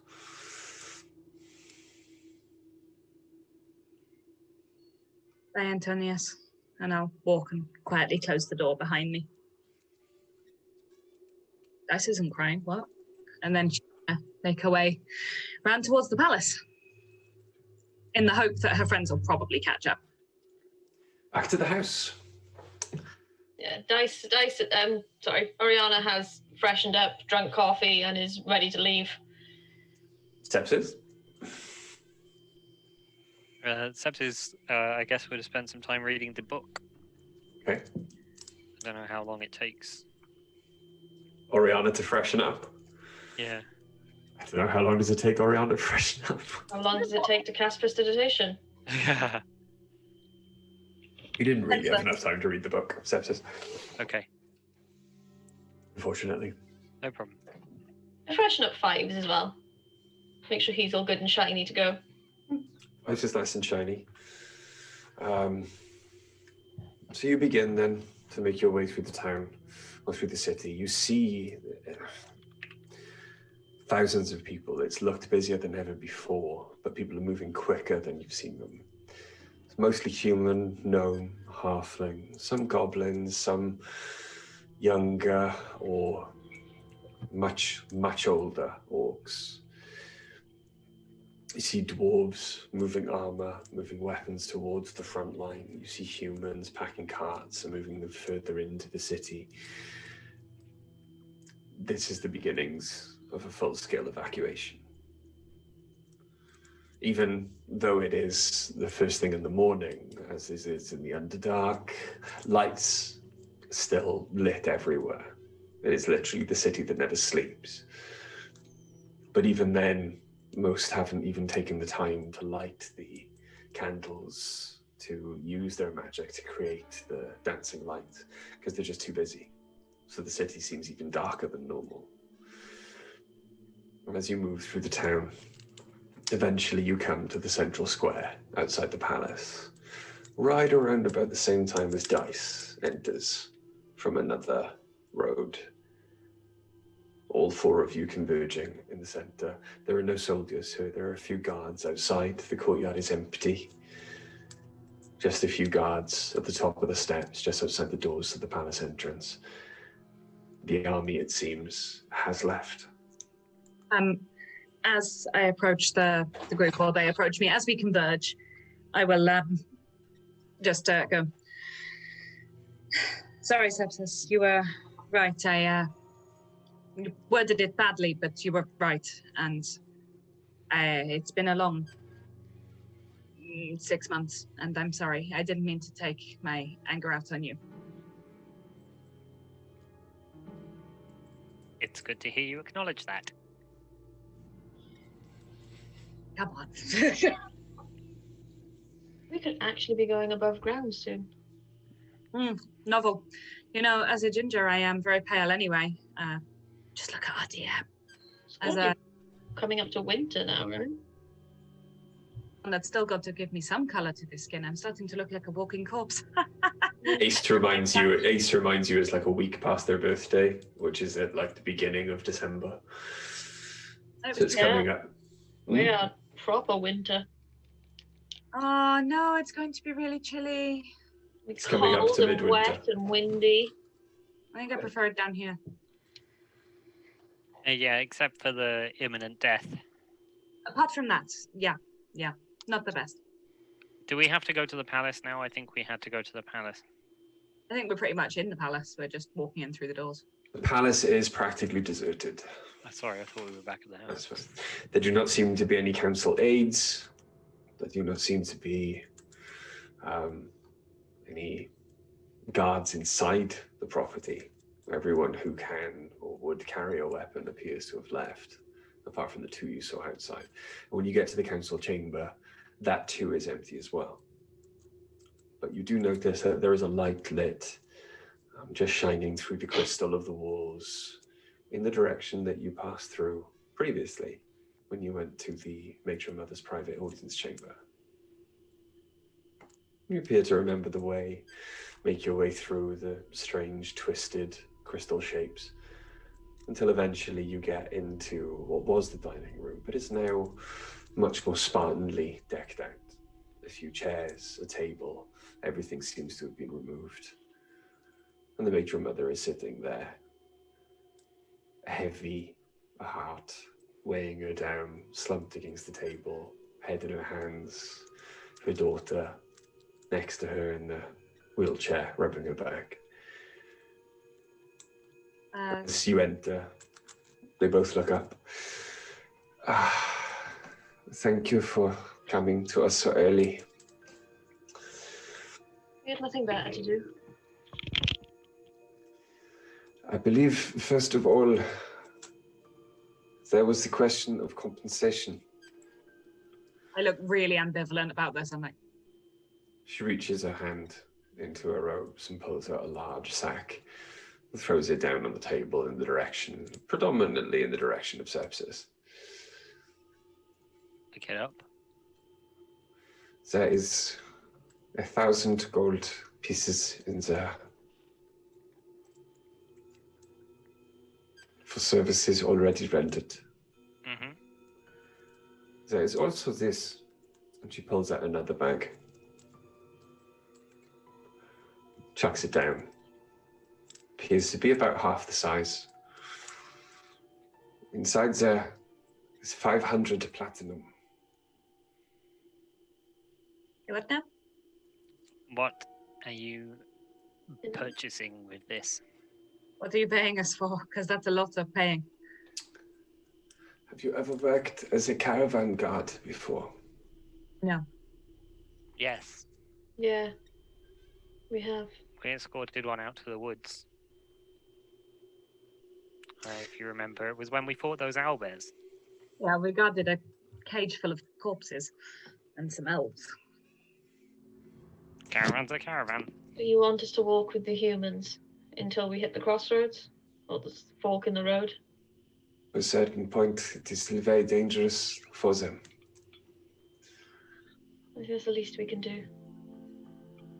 You are prime examples of your races, physically and with the amount of arcane or divine power you all wield.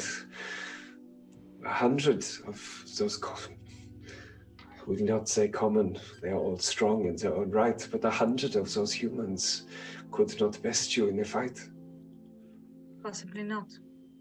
Even your friend Sepsis here, with a diminutive stature, would easily stand up against 10 of the strongest orc warriors. Potentially, and then some on the right day. When are you It leaving? would be... I am the matron mother. I am the Queen of Felde, protector of the garden and leader of the people I have currently sent north to guard your evacuation. I am not leaving until the last of my subjects is leaving in front of me. Okay. My daughter, however, will travel with the caravan. Don't When like do we leave? As soon as possible. The worms have been taken away from the front lines to expand, widen the tunnels to allow more of you to travel side by side, so that more of you can get away at the same time. Otherwise, an evacuation that would have taken weeks, perhaps months, can all happen in a quarter of the time. If you stay, the chances are you will die. There are ways for me to leave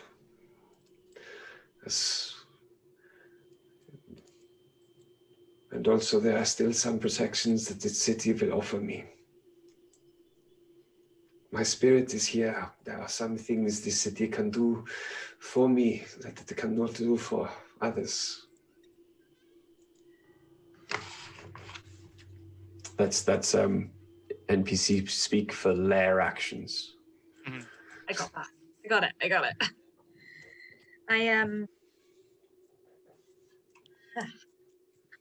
Challenge rating 23 monster matron mother on her own.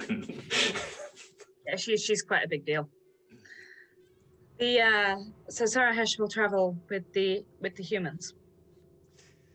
Yeah. What about people like Antonius, who are not so easily transported? Antonius will travel with Sarahesh. Not happily. They Where are the are orcs going? the orcs. The orcs have decided to go to the front line. They have a new mascot in the small child that boarded with you, the half-elf, and her new mount, Fluffy, I believe you called him. Sarah. Yes, he's large enough for her to ride. She is quite skinny. A good mascot. Laura is quite keen, I think, to go to the front lines to help. Left already. You should see Fluffy now. He is covered in bone armor. It's quite a sight to behold. Dice properly does it, like, despite wearing the Guardian armor and being, like, proper.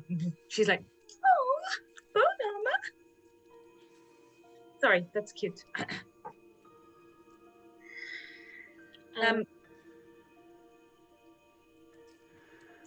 I Go ahead. will. Sorry, carry on. No, I was telling you to go ahead. Oh, there is bad news. Of course there is. I do not know yet what it means. We have lost contact with the front lines. Okay. It is not that we do not have runners. It appears we cannot scry or send a message to the fire giants or my son, or in fact Benkin. Sorry, can you try? We can no longer scry on the elven army.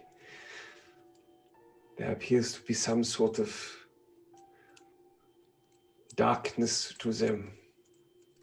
Like, you know of the spell darkness, yeah? Yeah. You're with it. Having Tell seen him census tested.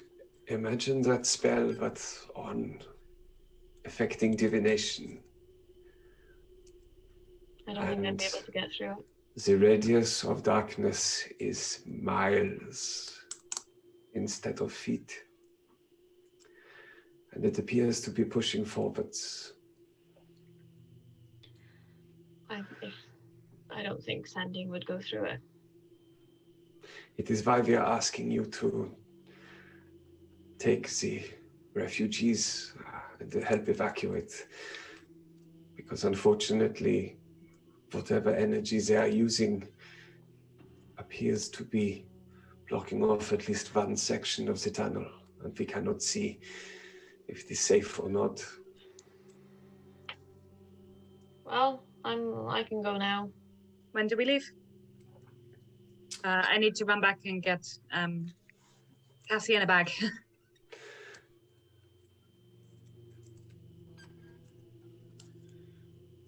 Well, the Fives walks in behind you with Cassie. Is this the Cassie? Mm-hmm. Yeah. Yes, this is a Cassie. The matron mother kind of looks Cassie up and down with a discerning eye, and then softens and smiles like you would at a small child. And her eyes glow for a second. Hello, young one. It is a pleasure to meet you. I am not a scary queen, no matter what some of them might say. I quite like children. Not for breakfast, mind, more of an evening meal. And she laughs, Everything to specify. chuckles. Cassie kind of backs away, and then you can see her kind of put her hands over her mouth as if she's stifling a chuckle, even though the mouth isn't there.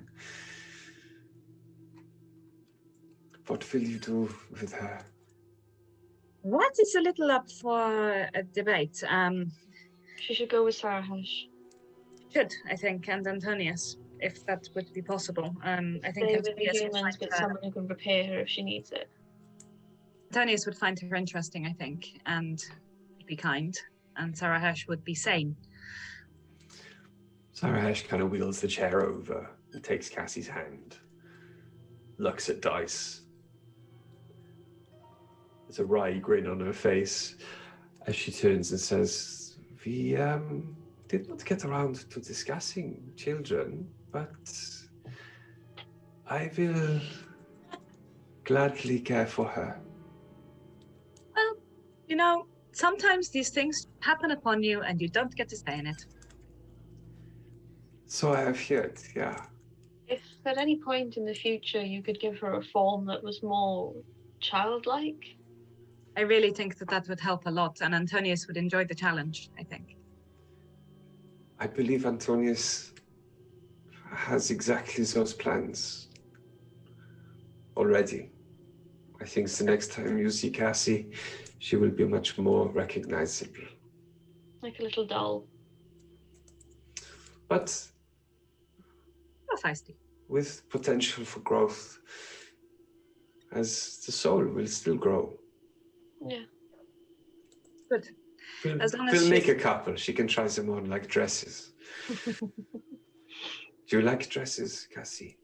And Cassie kind of nods. I tend to worry very, very quietly, like proper sotto voce and go, is that borderline creepy to you too? Do you like dresses, Cassie? No, not really. She's a child. You like dogs? Anyway, I'm gonna grab the bag of platinum and the gold and stick them into the bag of holding. So I just grab hold of dice and dump them. Yeah, and please note, I moved all of the stuff from the second bag of holding that was left. No, we didn't have the bag of holding, from the second bag into the bag of holding. Cool. And while we're stood there, I'm going to pull out one of what I now know are likely to be sending stones, because Sarah has told me that. And I will hand one to her. And But I go, really regret skipping so many of those across the lake. can you I imagine? thought they were like sending, as in you have to send them. I will, 6 take bounces. I'll take one and put it in my pocket. And the other one of the pair I will give to Sarah Hesh. Okay. Hopefully She we will. smiles. Hopefully we will still see each other on the evacuation. But in case of disaster, death, or other inconvenience, I would like to have a way to stay in touch. Thank you. Right. So, as the first people are ready to go, they are in the mustering yard. It is only once they have left that the rest can file in, which is why the city is so busy still. Well, we You want want to to move. front, middle, or back for us? Because Well, we do not know what they are walking into, so I would hope, if at least at first, at the front. as long as there is a guide with us. Yeah, because we have no idea where we're going. Let Yeah. your conscience be your guide. Liana what I do. has decided to stay behind.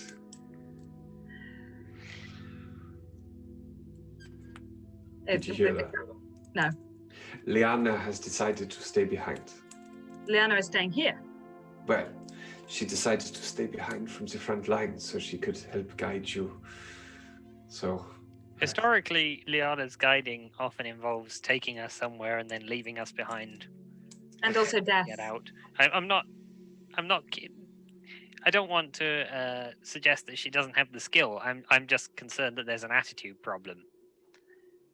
Well, she can't come back this time, Sepsis, so I also want to ask her about the old man, to be honest. I'm curious. So. I think that she has an attention problem. should we have this conversation on the move, guys? Liana walks in, smiles at Steph, says, "Ah, my old friends, I have missed you." Yes, we haven't seen you since you left us to die. I returned, didn't I? I am here, you are here, everyone You is returned healthy and here? safe. Yeah, everyone is healthy and safe. I did die. There was a series of extraordinarily you got unlikely better. events. You got better. Obviously. Again, shall we make a move? Hello, Liana, but we need to go. Yeah. Okay, Oriana, okay. do you have an appointment somewhere? I just want to get out of here now. Might be the last time I see some of these people. Ori, have a little bit of patience. We're going to be traveling with them for about 2 weeks. That does not mean a great deal. Particularly when I'm referring to the matron mother. Oh, her. Okay. Your friend Oriana is right. Time is of the essence. You must save as many of these lives as you can. And we will try and help by holding them off for as long as we can. Please protect my daughter and the others. It is in their work that I see the future of our entire world. All right. Just as we go, I will very quickly sort of take her hand and say, look, I'll do my best to keep Sarah safe for as long as I travel with her. Not very long, I think, but I'll try. That is all I could ask. And in fact, I have paid you for. That too, but I personally would have done it. Oh, sorry, that last comment was not for you. Ah. She kind of glances at Sepsis. She's not angry. There is a slight smile to her lips. Good luck. In the short time you have been here and that we have known you, you have become heroes to my people. I will be sorry to see you go for as long as you do. Wait, are the council evacuating as well? They've gone. The council will be with their own people in the evacuation party. I can assure you, though, they did not arrange the assassination attempt. And when I explained to them that they would be walking into a magical field of darkness miles wide, most of them asked if you would be guarding their caravan. Weird. Okay. They seem to be very sorry and glad of your help. Where do you think the platinum came from? Turns out you can buy forgiveness. Okay, we should go. You're right. Let's. We're going? Okay, let's go. Okay. Liana then proffers her hand and arranges that you leave the back of the palace. And as you exit, there is a large staging area full to the brim of people. Carts, pack animals. Not the normal kind of pack animal. Most of the carts are pulled by giant spiders. But most of the people are humans, gnomes, half-elves. There's a few drow dotted in here and there. A couple of orcs. But mostly human. As you pass, one of the orcs turns around, smiles, and kind of punches Oriana in the shoulder in a friendly way. And she just waves as you walk past. I punch back. She laughs. You coming with? Not to the front line. No, I'm going with my husband. And she points at this tiny bloke, human man, sitting next to her, and then points at her stomach, and it's huge. Litters do any day, and he started crying when I said I was going to go into battle. So humans are so soft. A little, yeah. Well, if you do come, give me a shout. I'm actually practiced in delivering, so. Oh, all right. I reckon I can hold them in at least a couple of weeks. Well, if they give you any trouble, give me a shout. Will do. I know a fast way of getting them out too. There's a tea. All right. I will find you. And she just kind of looks at him. The things we do for love, eh? I point to her stomach. I go, that's probably a step from too far for me. And she just kind of picks the small man up and puts her on his shoulder and walks off to their cart. That is one very happy man. That was freaking adorable. It's cute. That was the cutest thing I have seen today. Probably not far off from seeing some baby half-orcs. I've never seen a baby half-orc. I'd love to see a baby half-orc. Liana takes you further and further towards the front of the group. And you do see that the ground is broken. There's loose stone now everywhere. It's been mostly swept to one side. But as you get then to the actual front of the group, you see everyone kind of huddled together in fear. And they all seem to be staring off in one direction. As you break the wall of humans and look down, you notice that there is now a slope that seems to have been freshly dug, or at least dug wider, directly into the floor of the city.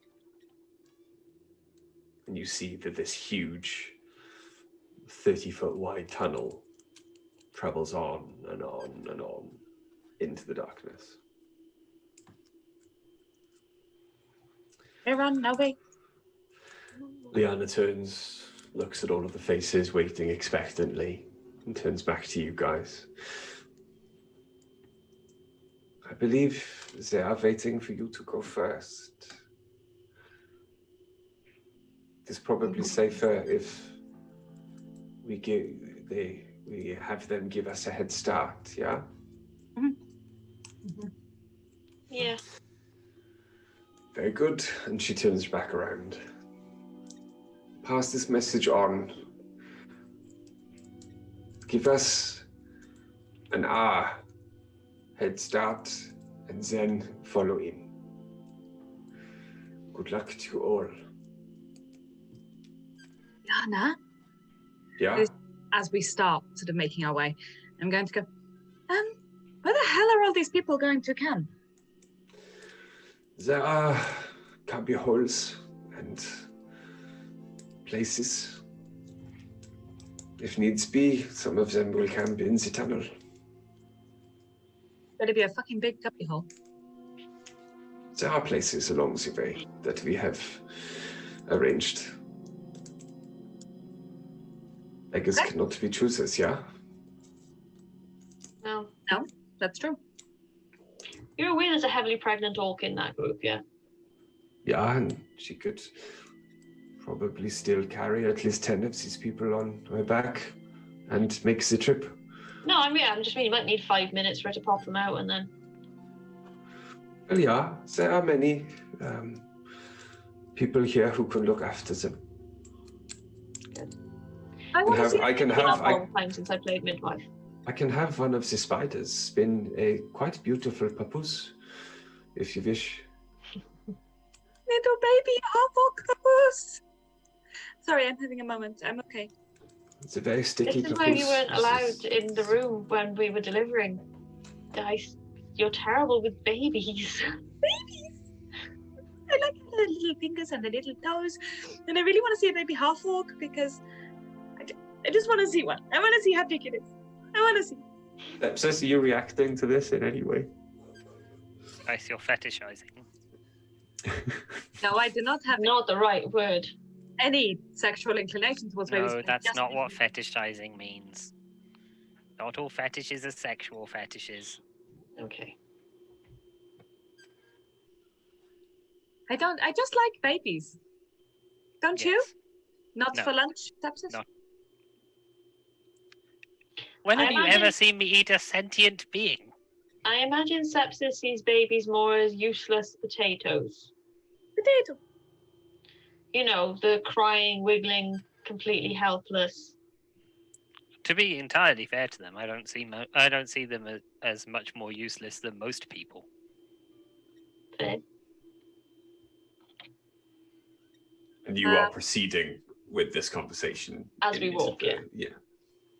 Okay.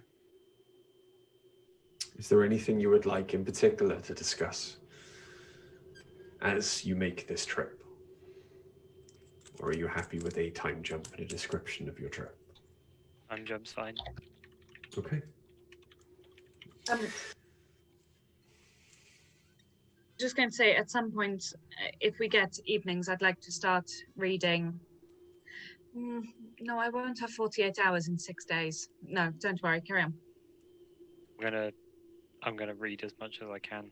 You let me know how much time I get for it, No because problem. actually I just looked and I don't have a limit to how long I have to read it over. No. I haven't bothered reading any of mine yet. Okay. As you progress then, further and further into the tunnel, after the first hour, it is even an hour ahead into the tunnel, moving at a normal pace, it is impossible not to hear the sounds of hundreds, if not thousands of feet begin to follow you down. Far behind, the echo turns into a rush, and it's almost like water going over a waterfall. Faint in the distance, but still there. As you make your way further and further into the tunnel, the sound almost provides you with a cloak or a shield that seems to push insects and small vermin further away from you, further into the darkness ahead. They can sense the passage almost as you look down at the floor, and you can see dust being disturbed by some kind of vibration, and you know it's the thousands of feet behind. You carry on and on. The walls, freshly churned up by the purple worms, wind and weave. But it seems to be becoming cooler as they start to go up. And you know that you're past the caverns, you're outside the city. Oriana, make me an intelligence check with advantage, please.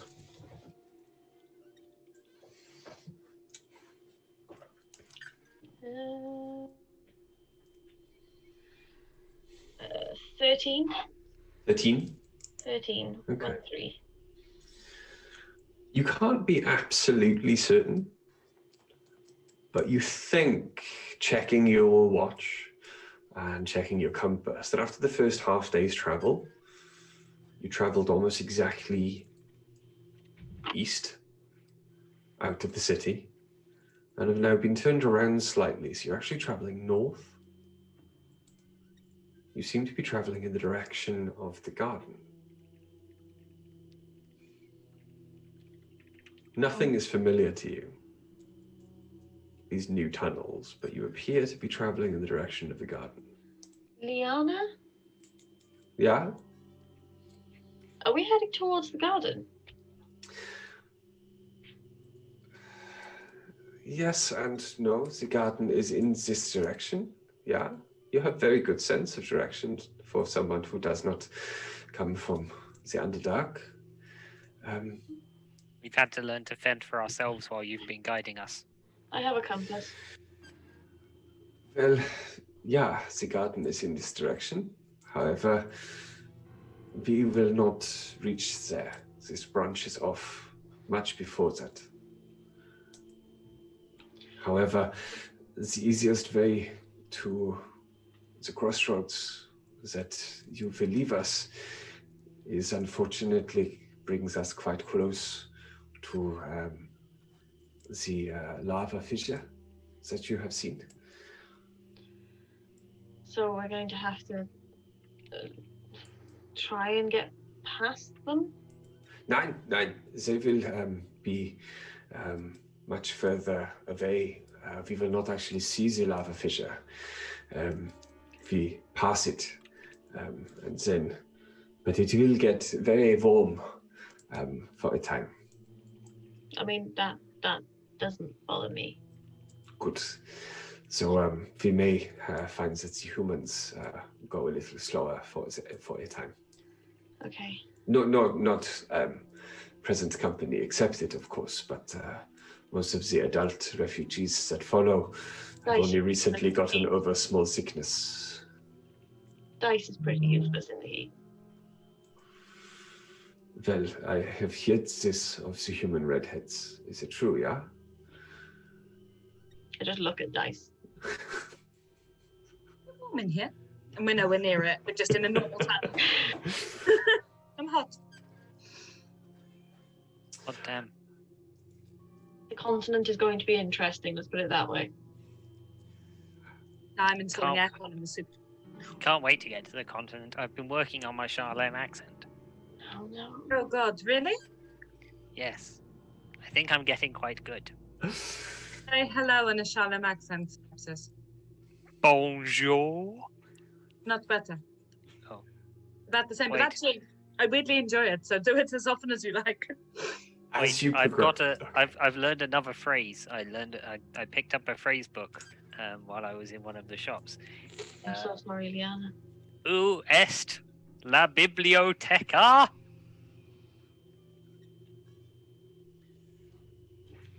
Gosh, what? Gosh. I know what he is Did you call saying. her down the twat? No, I said left, right, left. I know what he is saying, but I just wish. I know what they are saying. I just wish they weren't saying it in that I often way. feel that way about sepsis. I wish we had a competent guide. Well, if you follow me, Circumstances make beggars of us all. if you follow me, I will show you the way to the bibliothèque. And the way you're going, I suspect we're more likely to end up at the discotheque. It is just next door, in fact. And she By stalks Le off Piscine and Le ahead. Banc. La piscine and Le Banc. Two of my favourite French words. The first few days Solemn words. happen without any worry. They progress each night. You secure your position, make your way back to the camp, which, as you can see by the small lights lit by everyone to keep warm, stretches far into the darkness, into the tunnel. Thousands believe of in a thing little called tiny love? lights. They do. You find familiar faces to camp with and spend your nights comfortably. Well, as comfortably as you can with the worry of what may come tomorrow. Do It I is see Sarah when- Hash while we're camping? You do? Excellent. Good. It is when after the first week and all of the corridors start to slope down that the heat starts. And it really starts to wear on you. I think I'm dying. It really starts to wear on Ace and Dice. Oriana and Sepsis, strangely enough, Like, finally!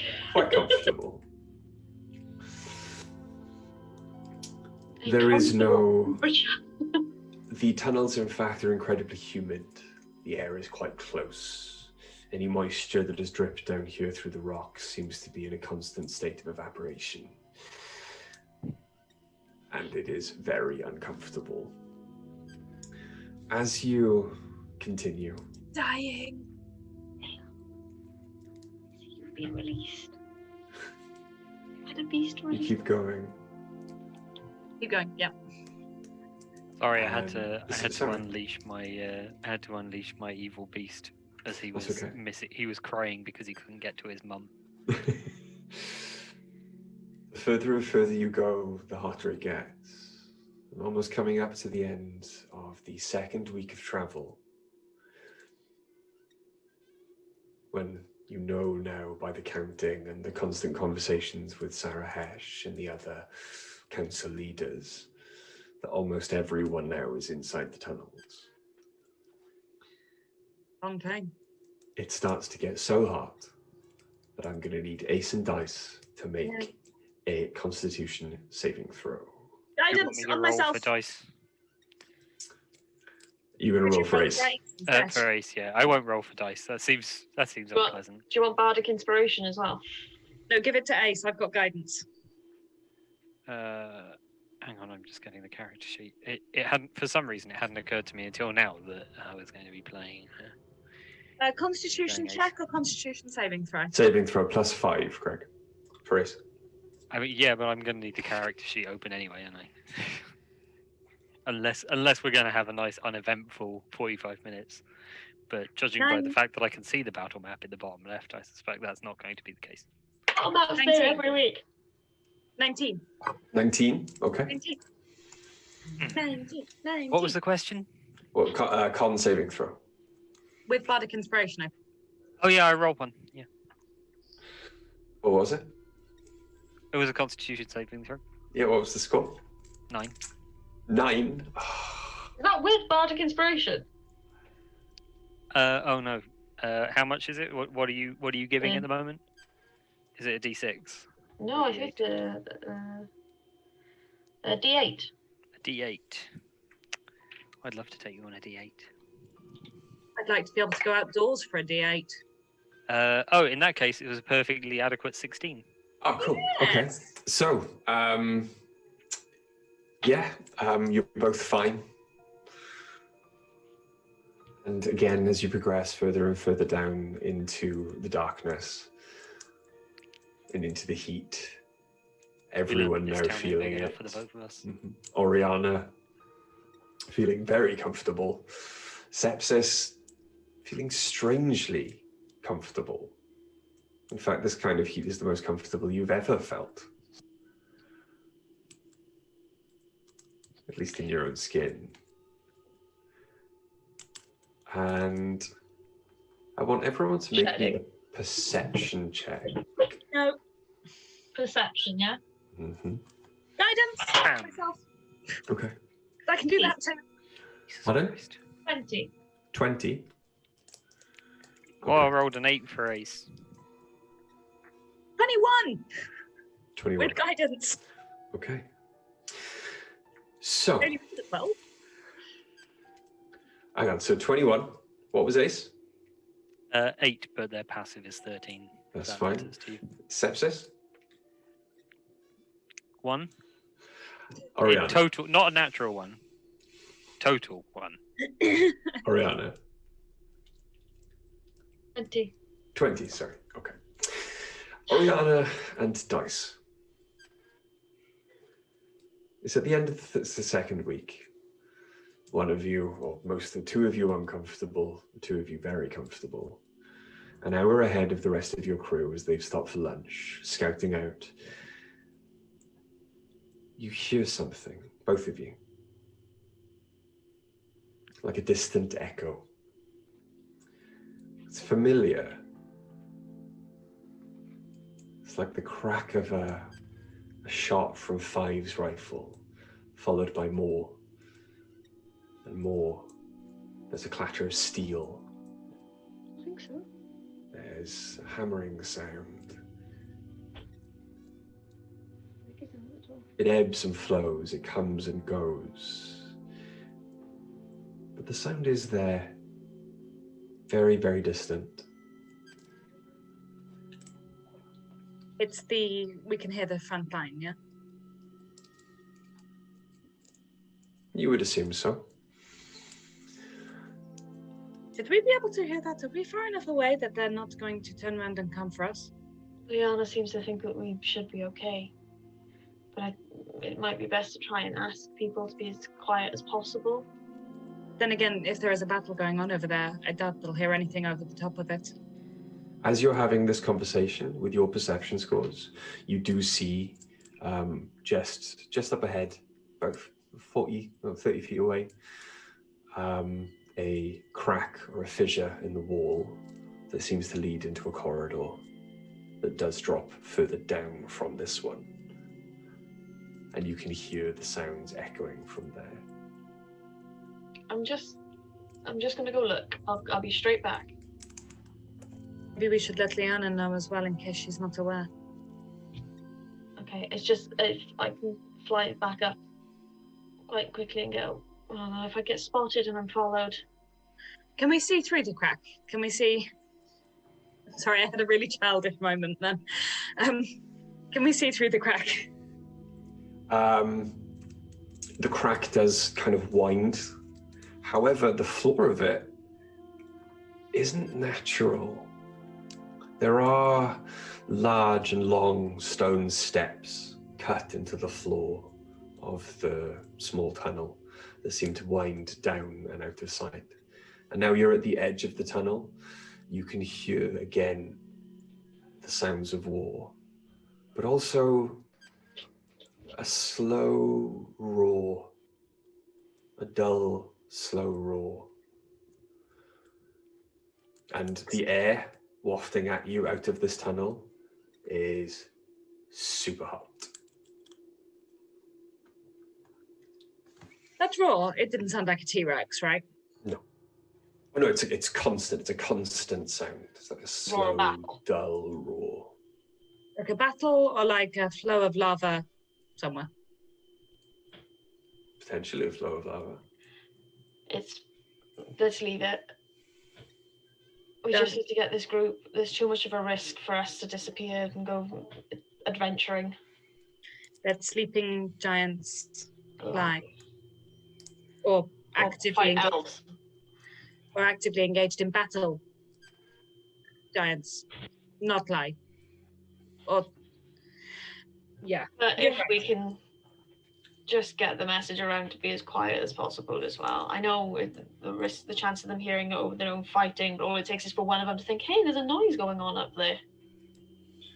We'll send a warning back. Liana, you're aware of this.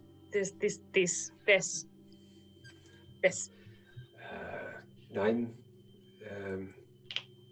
I have not seen this tunnel before, but we are not the only ones who work down here.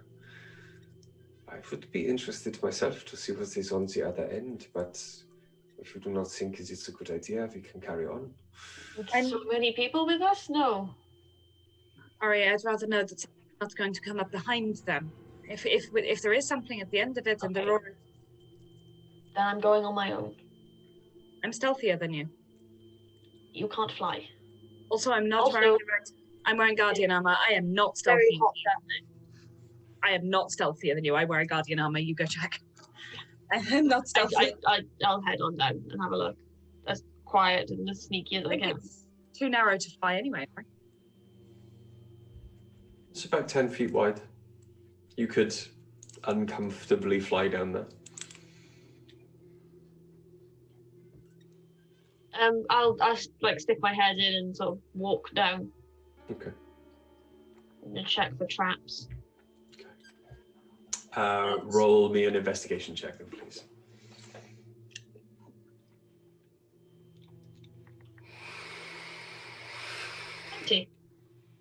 20. Okay. As you go down, then the stone, while it has been carved into steps, is all one piece. There are no cracks.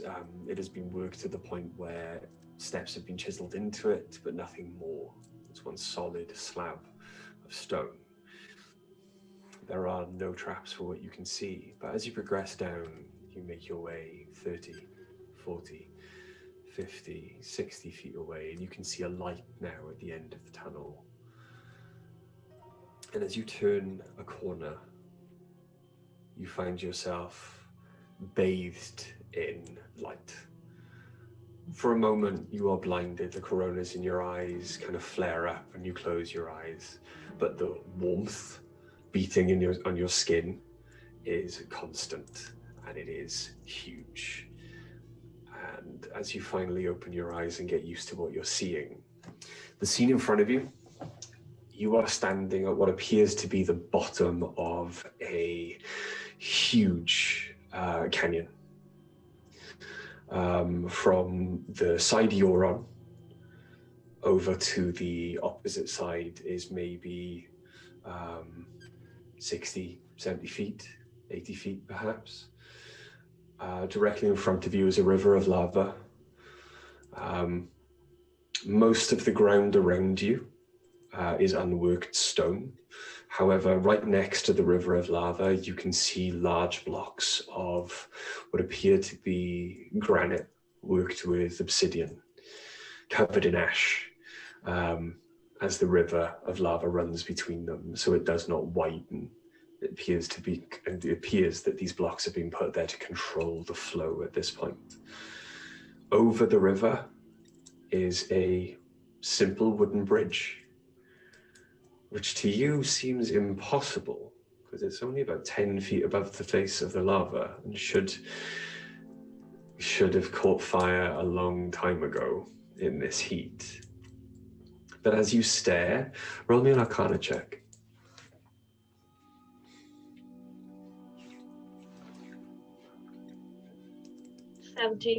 17. As you stare at the wood, confused as to why it hasn't burned up and disappeared until now, you can see that just around the edges of the bridge, there is a small blue arcane glow. It's cold. It's exactly the same kind of energy you noticed And you remember this vividly because of what came very shortly afterwards in a certain box, in a carriage, on a land train, months and months ago, that probably shouldn't have been opened at the time.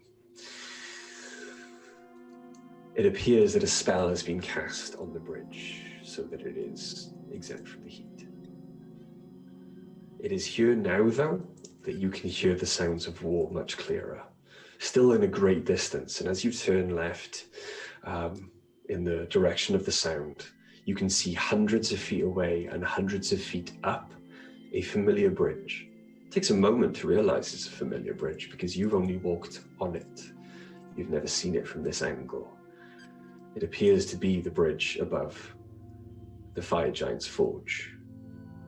It's about 600 feet away. On your level, down where the Fire Giants are, from where you are now, you can see a Fire Giant overrun with flesh reavers, the strange, monstrous, undead amalgamations that you have fought previously in the mines of Port Tau. And they are clawing and ripping at the Fire Giant, even as him swinging his head sets them ablaze with his beard. You can see the fire Goliaths that serve him trying to hack them away. You can see at the top of the bridge, on one side of the bridge, a large army of automatons standing still, the opposite side from you. On this side, you can see a large army of drow. Or, again, still, standing still. The army of drow is dwarfed by the automatons and the flesh reavers, even now climbing the walls above, trying to get to the roof so they can start climbing down on the other side.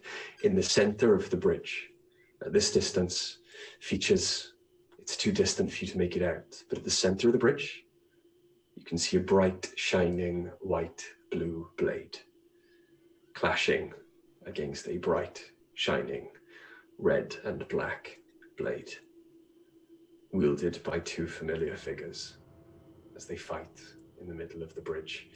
Parts of the bridge explode, fly off, fall into the lava below them, and still they fight. Does it look like either one of them particularly has the high ground? You're not there. You're not there, unfortunately. Roll me a perception check, Oriana. Oh, in fact, sorry, first thing, roll me a stealth check. Okay. With advantage, because you're so far away.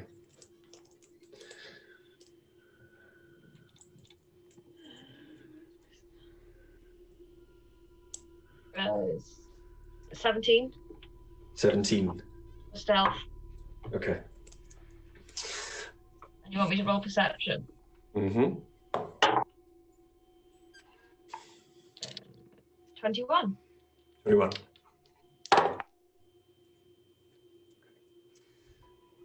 As you step forward then, there is at least one group of the flesh reavers that aren't climbing in the same direction as the others. They seem to be climbing down, but they're clustered, moving erratically, as if they're chasing something. And it's then that you notice a dark shape flitting just in front of them, bounding and moving away, scurrying across the face of the granite wall. And you see more limbs, but not the shape of a spider, humanoid, but with more arms than is normal. Cloaked darkly in leather like a drow. And you see them scurrying towards you and then fall, grab on. And then as they scurry towards you, fall to the ground. There is no way on your side to get to them. After about 10 feet or 20 feet, your side just falls into lava again, slow-moving rocks slowly being melted before you. However, the opposite side, where the figure being chased is slightly wider, and the path does lead all the way there. It's currently being chased by about 5 or 6 flesh reavers. It moves. The battle on the bridge continues. What are you doing? So it's on the opposite side of the lava river to me. Mm-hmm. And so the flesh reavers are on the opposite side of the lava to me. Mm-hmm. I can't see who the figure is. That'd be Well, you interesting. see Can I Drow. fly over and grab them and bring them back over to my side? They're currently about 200 feet away, but you could make a start if you wanted to. Oh, that's just going to draw more attention to me. Mm-hmm. While this is happening, then, what are the rest of you doing? Waiting at the top. Waiting at the top for Oriana. I meant to say before I go down, carry on and I'll catch up. Oh no, we are absolutely waiting. Damn it. I'm not walking No, on. me. No. Dice would never have just walked off and left Ori somewhere down a dark hole. That also came out wrong. Everything I say comes out wrong. I'm waiting. Sepsis? Yeah, waiting. I wasn't exactly going to leave without dice. Okay. Yeah, and they have been gone for a while. What should we do? We have 5 more minutes. And then I'll go down after. Very well. 5 more minutes it is. Oriana. Are they any closer to me? Was that what you were hoping for? In that moment, they're now maybe 100 feet away, slowing. You do see now that there's more of it's an easier shape. The figure has arms, 2 legs, exactly like yourself, Dice, all of the other drow you've seen. However, it appears to be sprouting from its back, possibly the sides of its torso. Spider legs. Spider legs. 2 spider legs. large, furred, natural spider legs. Yeah, I'll set off to fly and grab it. Okay. This is a terrible idea. Hatching out of spider eggs. So, as you progress, and take flight, start to make your way above, I want you to make me an acrobatics check. Uh-oh. Okay. Oh, no, I just opened a photo of that. Go away. If Ori falls in the lava and dies, Rich, I'm going to be real cross with you. 15. 15. No, 16. 16, okay. As your wings spread and you leap into the air to take flight, you are immediately shot like a cannon about 50 feet in the air, further than you would normally be able to travel. The heat from below you carries you on strong currents up and up and up, and it takes a moment for you to get control. As you do, you stare down and you notice that at least 2 of the flesh reavers in the group chasing appear to be stuck in webs. And as they try and move, the person you're trying to rescue makes a bit more headway. There are now maybe 4, 5 flesh reavers still giving chase. In the air, as you make your way to them, I need you to roll me another stealth check. Or are you just going for it? I'm going to try and do it stealthy. Okay. Sort of hoping they're distracted by the flipping epic battle going on the bridge. Okay. 19. 19? Cool. Yeah. Okay. 19. No problem. For this then... Okay, AD, can you bring the battle map up for me for a second?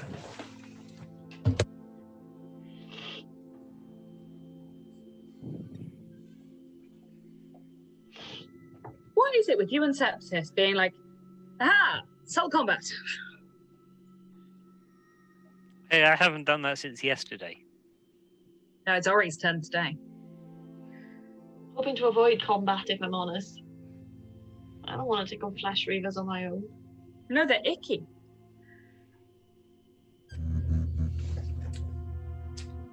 Yeah, so it's not just the Loki battle map that was there. Oriana, you're up in the air. Why did you sit down? Sitting down. It was a weird choice, wasn't it? Just getting a workout.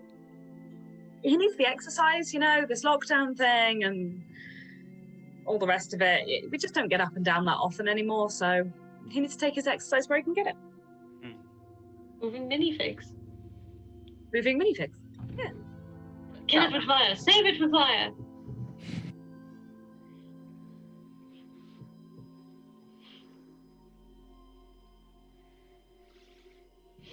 I think it might be Nature and Mother's son, Yeah, I suspect so.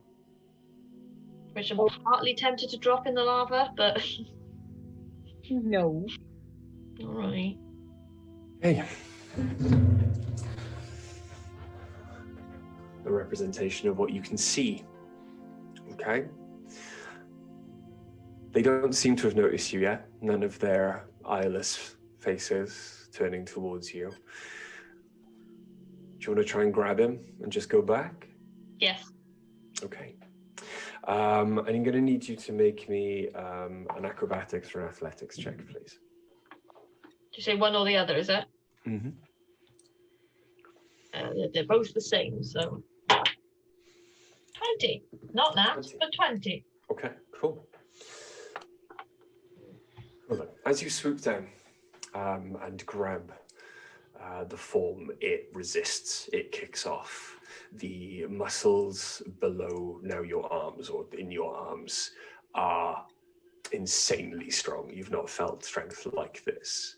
However, only after a moment does the resistance give up, as exhaustion seems to overtake this body, and they kind of slump in your arms as you swoop back into the air. Behind you, first thing you hear is the terrible shrieks of the flesh reavers as they finally notice your presence. As you look back at the flesh reavers far off in the distance, the bridge above the fire giant's forge explodes in the center. The far side, with the elven army, slumps as if it's about to collapse and fall into the lava below. The drow side, you can see quite stable, and on the end of it, standing above, the bright shining white blue blade. Standing on the edge of the slumped side, lower down, the black red blade, and the figure in black armor and cloak. What do you want to do? So you grabbed him. I take him back to the other side of the river and put him down. Okay. As you take him back to the other side of the river then, and attempt to put him down, behind you, swoop down, you get halfway over the river. Cool, there you go. One of the flesh reavers, because they're undead and idiotic, follows you, runs straight into the lava, and burns to a crisp, almost instantly. It's undead flesh,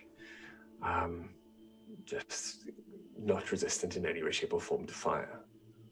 The others seem to chitter for a moment.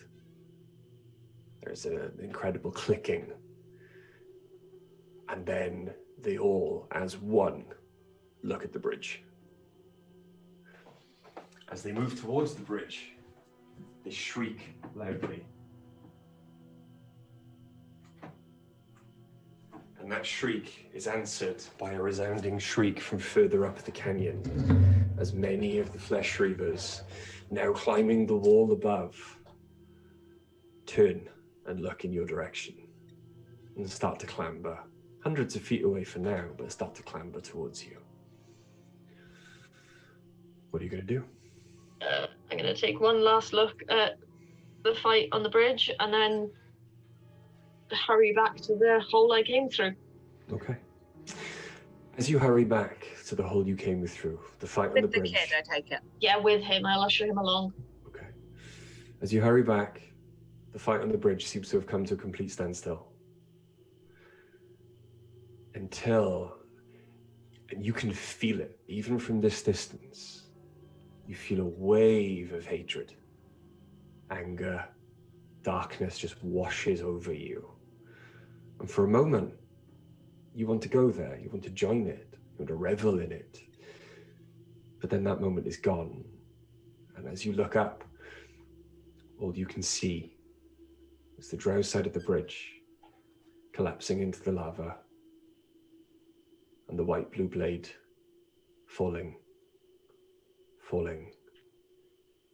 and the figure is gone.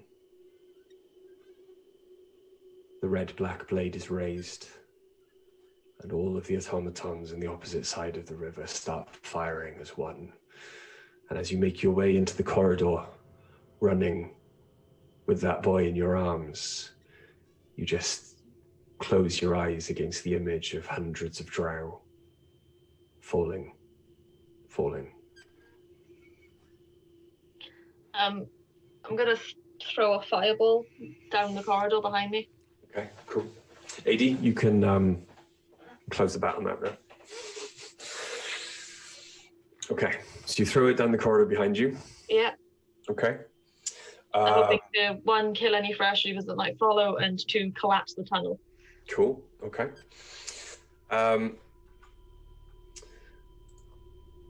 So you just throw in the fireball behind you. It's one of the beads off the necklace. Okay, cool. Roll for damage. I'm trying to find the necklace.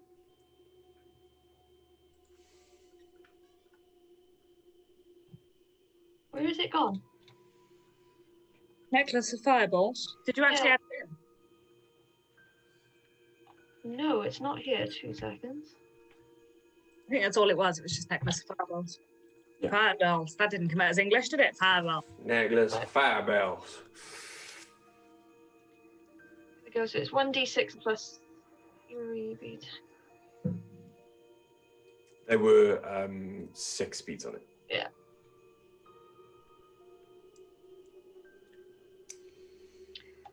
I've got 3rd level fireball spell. Great. Don't actually tell me the damage then. I don't have the fireball spell to look up what the damage is. Cool. Give me a second. Bum-bum. Okay, so fireball. It's a 3rd level fireball, yeah? Yeah. Okay.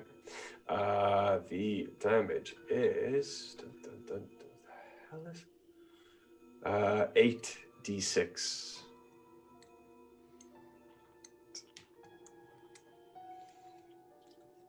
A fucking beautiful spell, isn't it?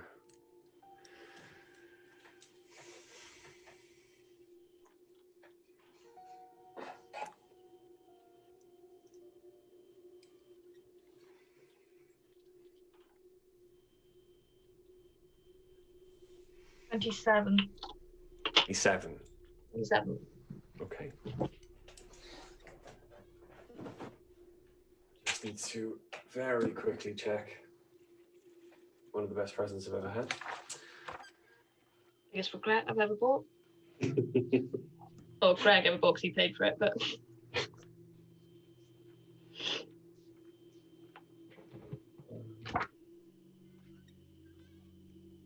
How's that going?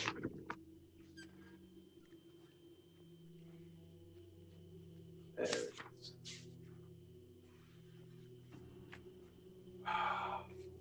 Okay, so you hear the shrieks of agony and pain, and you can smell the flesh as you immolate all of them as they give chase. You hear as well a clatter of wood as wood cracks and falls until you hear, after your fireball, other flames flaring as the bridge disintegrates as well in the lava below. You start to hear cracks all around you. I want you to roll me a wild magic search. Or wild magic roll. She that'd be didn't 20. cast the spell. Technically, it was in a necklace. Oh yeah. Yeah, but Yeah, it wasn't a 1 anyway. All right. Okay. Cool. Sorry, I'm going too far the other way now. It's like, magic, right? Okay. Any kind of magic. Any magic!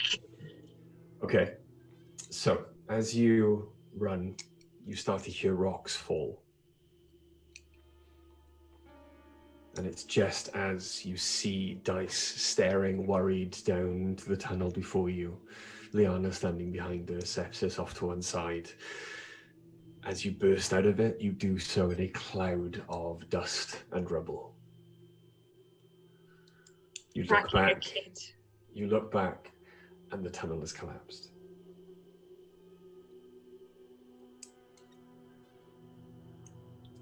Are you the matron mother's son? You shake the body in your arms. He's unconscious. And his healing word. Okay. Roll for it.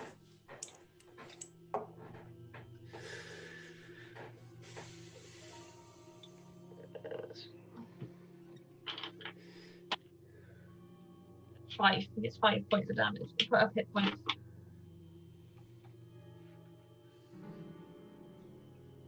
There is a stirring. And you Wouldn't can't Fiona quite... recognise him? You can't quite see his face. It's covered by some sort of black silk that's almost see-through. You can make out just enough features to know that he's humanoid, but the hood is pulled up. And as he wakes, he kind of almost leaps out of your arms. And you look up, and he's looking down at you from below his hood, from the wall above your head. Who are you? Are you the matron mother's son? Yeah, I am. Okay. Ari? You have been sent by Mutter to No. find me? No. What happens? Where is Benkin? Where is our army? Where am I? I think he's dead.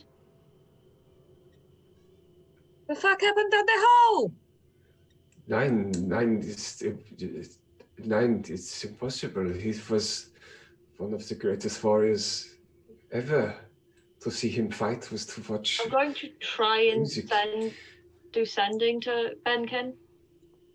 Okay. And Do you wanna literally say? just saying please. There's a moment. And then another. And as the seconds pass, they become minutes. There is no response. Arya started crying already and is completely... It's your fault. Whose fault is it? It's your fault. If you stayed home, he's dead and it's your fault. Can't hear you, Amelia, sorry. I'm talking. I'm not muted. Okay. Everything you said before you said I'm talking was silent. Ari, it's not the kid's fault. It's whoever killed Benkin. His fault. Kid. And Kane's fault. And it's the whole fucking place's fault. I'm sorry, They're all dead. convinced me he could talk to his apprentice and talk him out of this war. They're all dead. I've just watched the entire Drow front line fall. Then point me in the direction of Felde. I must It's gone. There is no Felde. This is the evacuation from Felde. They have not reached the city yet. They are still 2 weeks away. There's no one there. Is my mother with you? No. Then you must let me go to her. Where is she? I'm going to use the sending stone in my pocket to call Sarah Hirsch up to the... I don't care where he goes. I say we let him go back to the city if he wants to. He's a kid. You go to your sister. And you stay with your sister. What do you want to say in sending? Sarah Hirsch, we have your brother at the front. Come to the front as quickly as possible.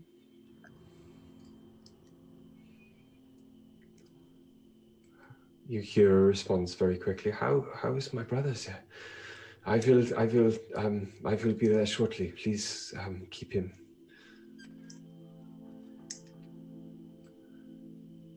What do you do while you wait? Ori's gone. She's just staring now. She doesn't want to. She's gone catatonic. Sepsis? I'm going to read. Sepsis isn't particularly interested in anything that's going on right now. Okay.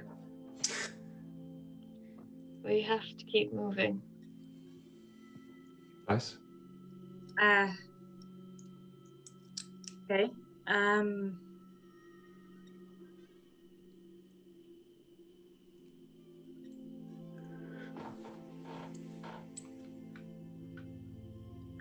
We've got to. We can't stay here.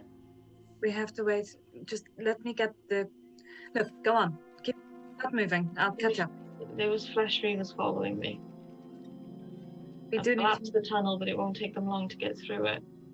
We've got thousands of people behind us. If the flesh reavers break through at any point, they'll just make their way through them to us at the front anyway. At this point, I don't care. I just want to get Yeah. us out. I'm not going to kill a bunch of innocent people because... Is that better? You've already watched one army fall. Are you going to let other refugees die too? That doesn't seem... I just That's don't not- want to watch you die again. I'm not planning to die. But I'm also not going to This isn't sacrifice... the first time. I'm not going to sacrifice a bunch of innocent lives for mine. I'm not that important. None of us You are to me. are to me. Can't let 1,000 men, women, and children die to save each other and their friends. But I couldn't live with myself. Okay.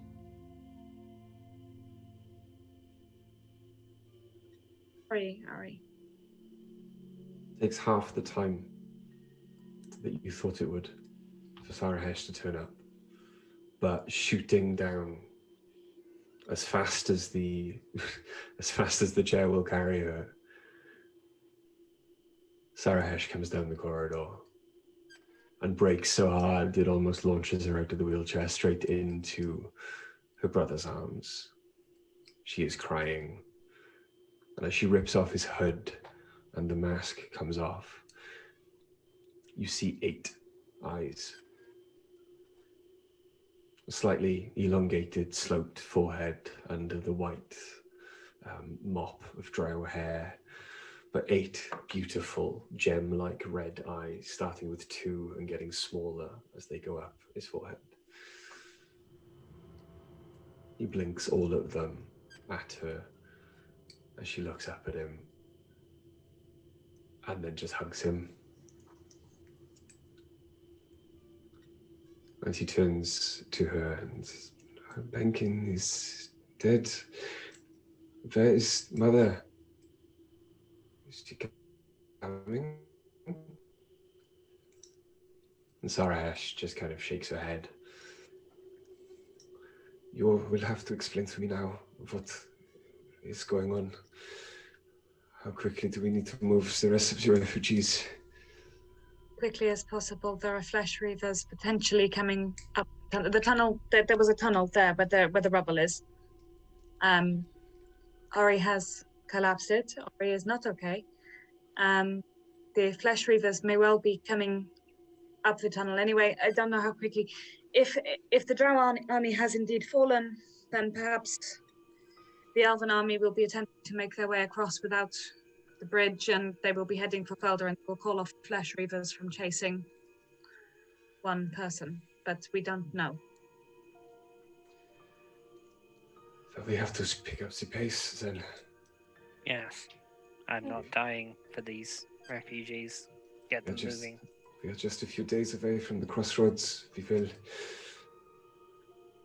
see if we could make it in half the time.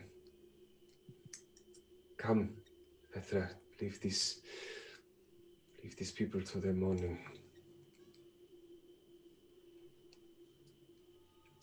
Thank you for finding my brother. And she takes him by the hand and leads him back down the tunnel. And it's there, before it gets any more depressing, that I'm going to end the session. Was it going to get more depressing? How can it get more depressing? I don't know. I'm finding it very difficult to carry on with everyone just kind of. But you've just killed Lara, and you've killed my fucking dinosaur, so I'm not happy with you. Well, theoretically, maybe. You killed Benkin. You killed Benkin. You bitch. Well, possibly. Benkin might just be unconscious, you know? We don't know. He's just a bit in lava. He's still good. He's still good. Yeah, he just fell into a lava river.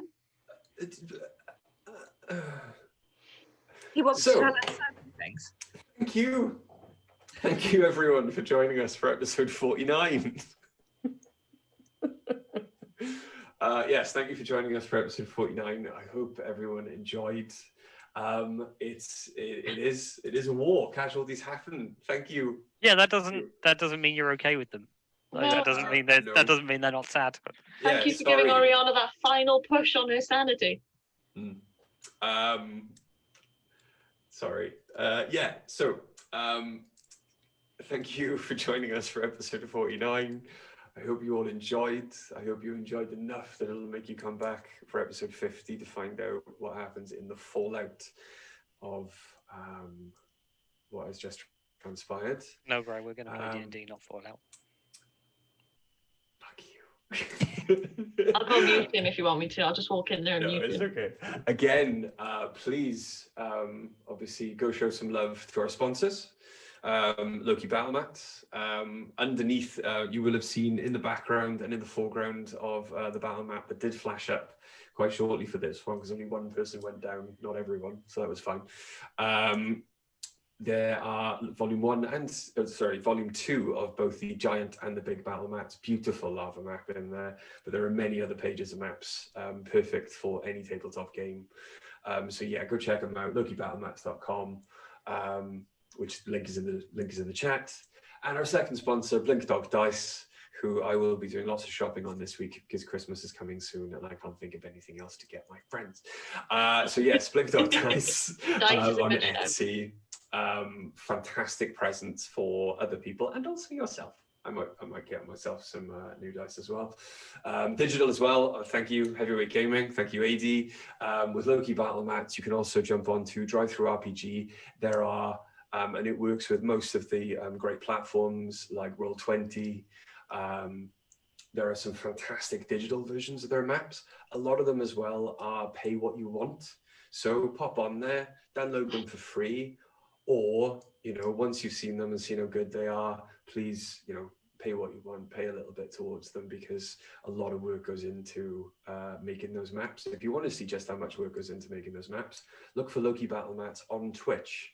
And there's a Monday night stream of their fantastic artists showing what goes into designing and making some of the maps. And you'll get a sneak peek at their new Wilderness Kickstarter, which will, I think, start up next year. And I can't wait for those either. But yeah, thank you again to our sponsors. Thank you again to our fans. Thank you to the people that keep coming along and giving a crap. Thank you to my players who, for some reason, keep playing every week. Sorry we all got so emotional this time. Yeah. We love getting hurt. Crack will resume next week. And thank you to AD as well, again, for inviting us to the channel. And he's kind of stuck with us now. So yeah, cheers, bro. But yes, as always, stay safe, take care, especially in times like this. We love you all, and we will see you next week. Love you guys. Love you guys. Good night. Bye.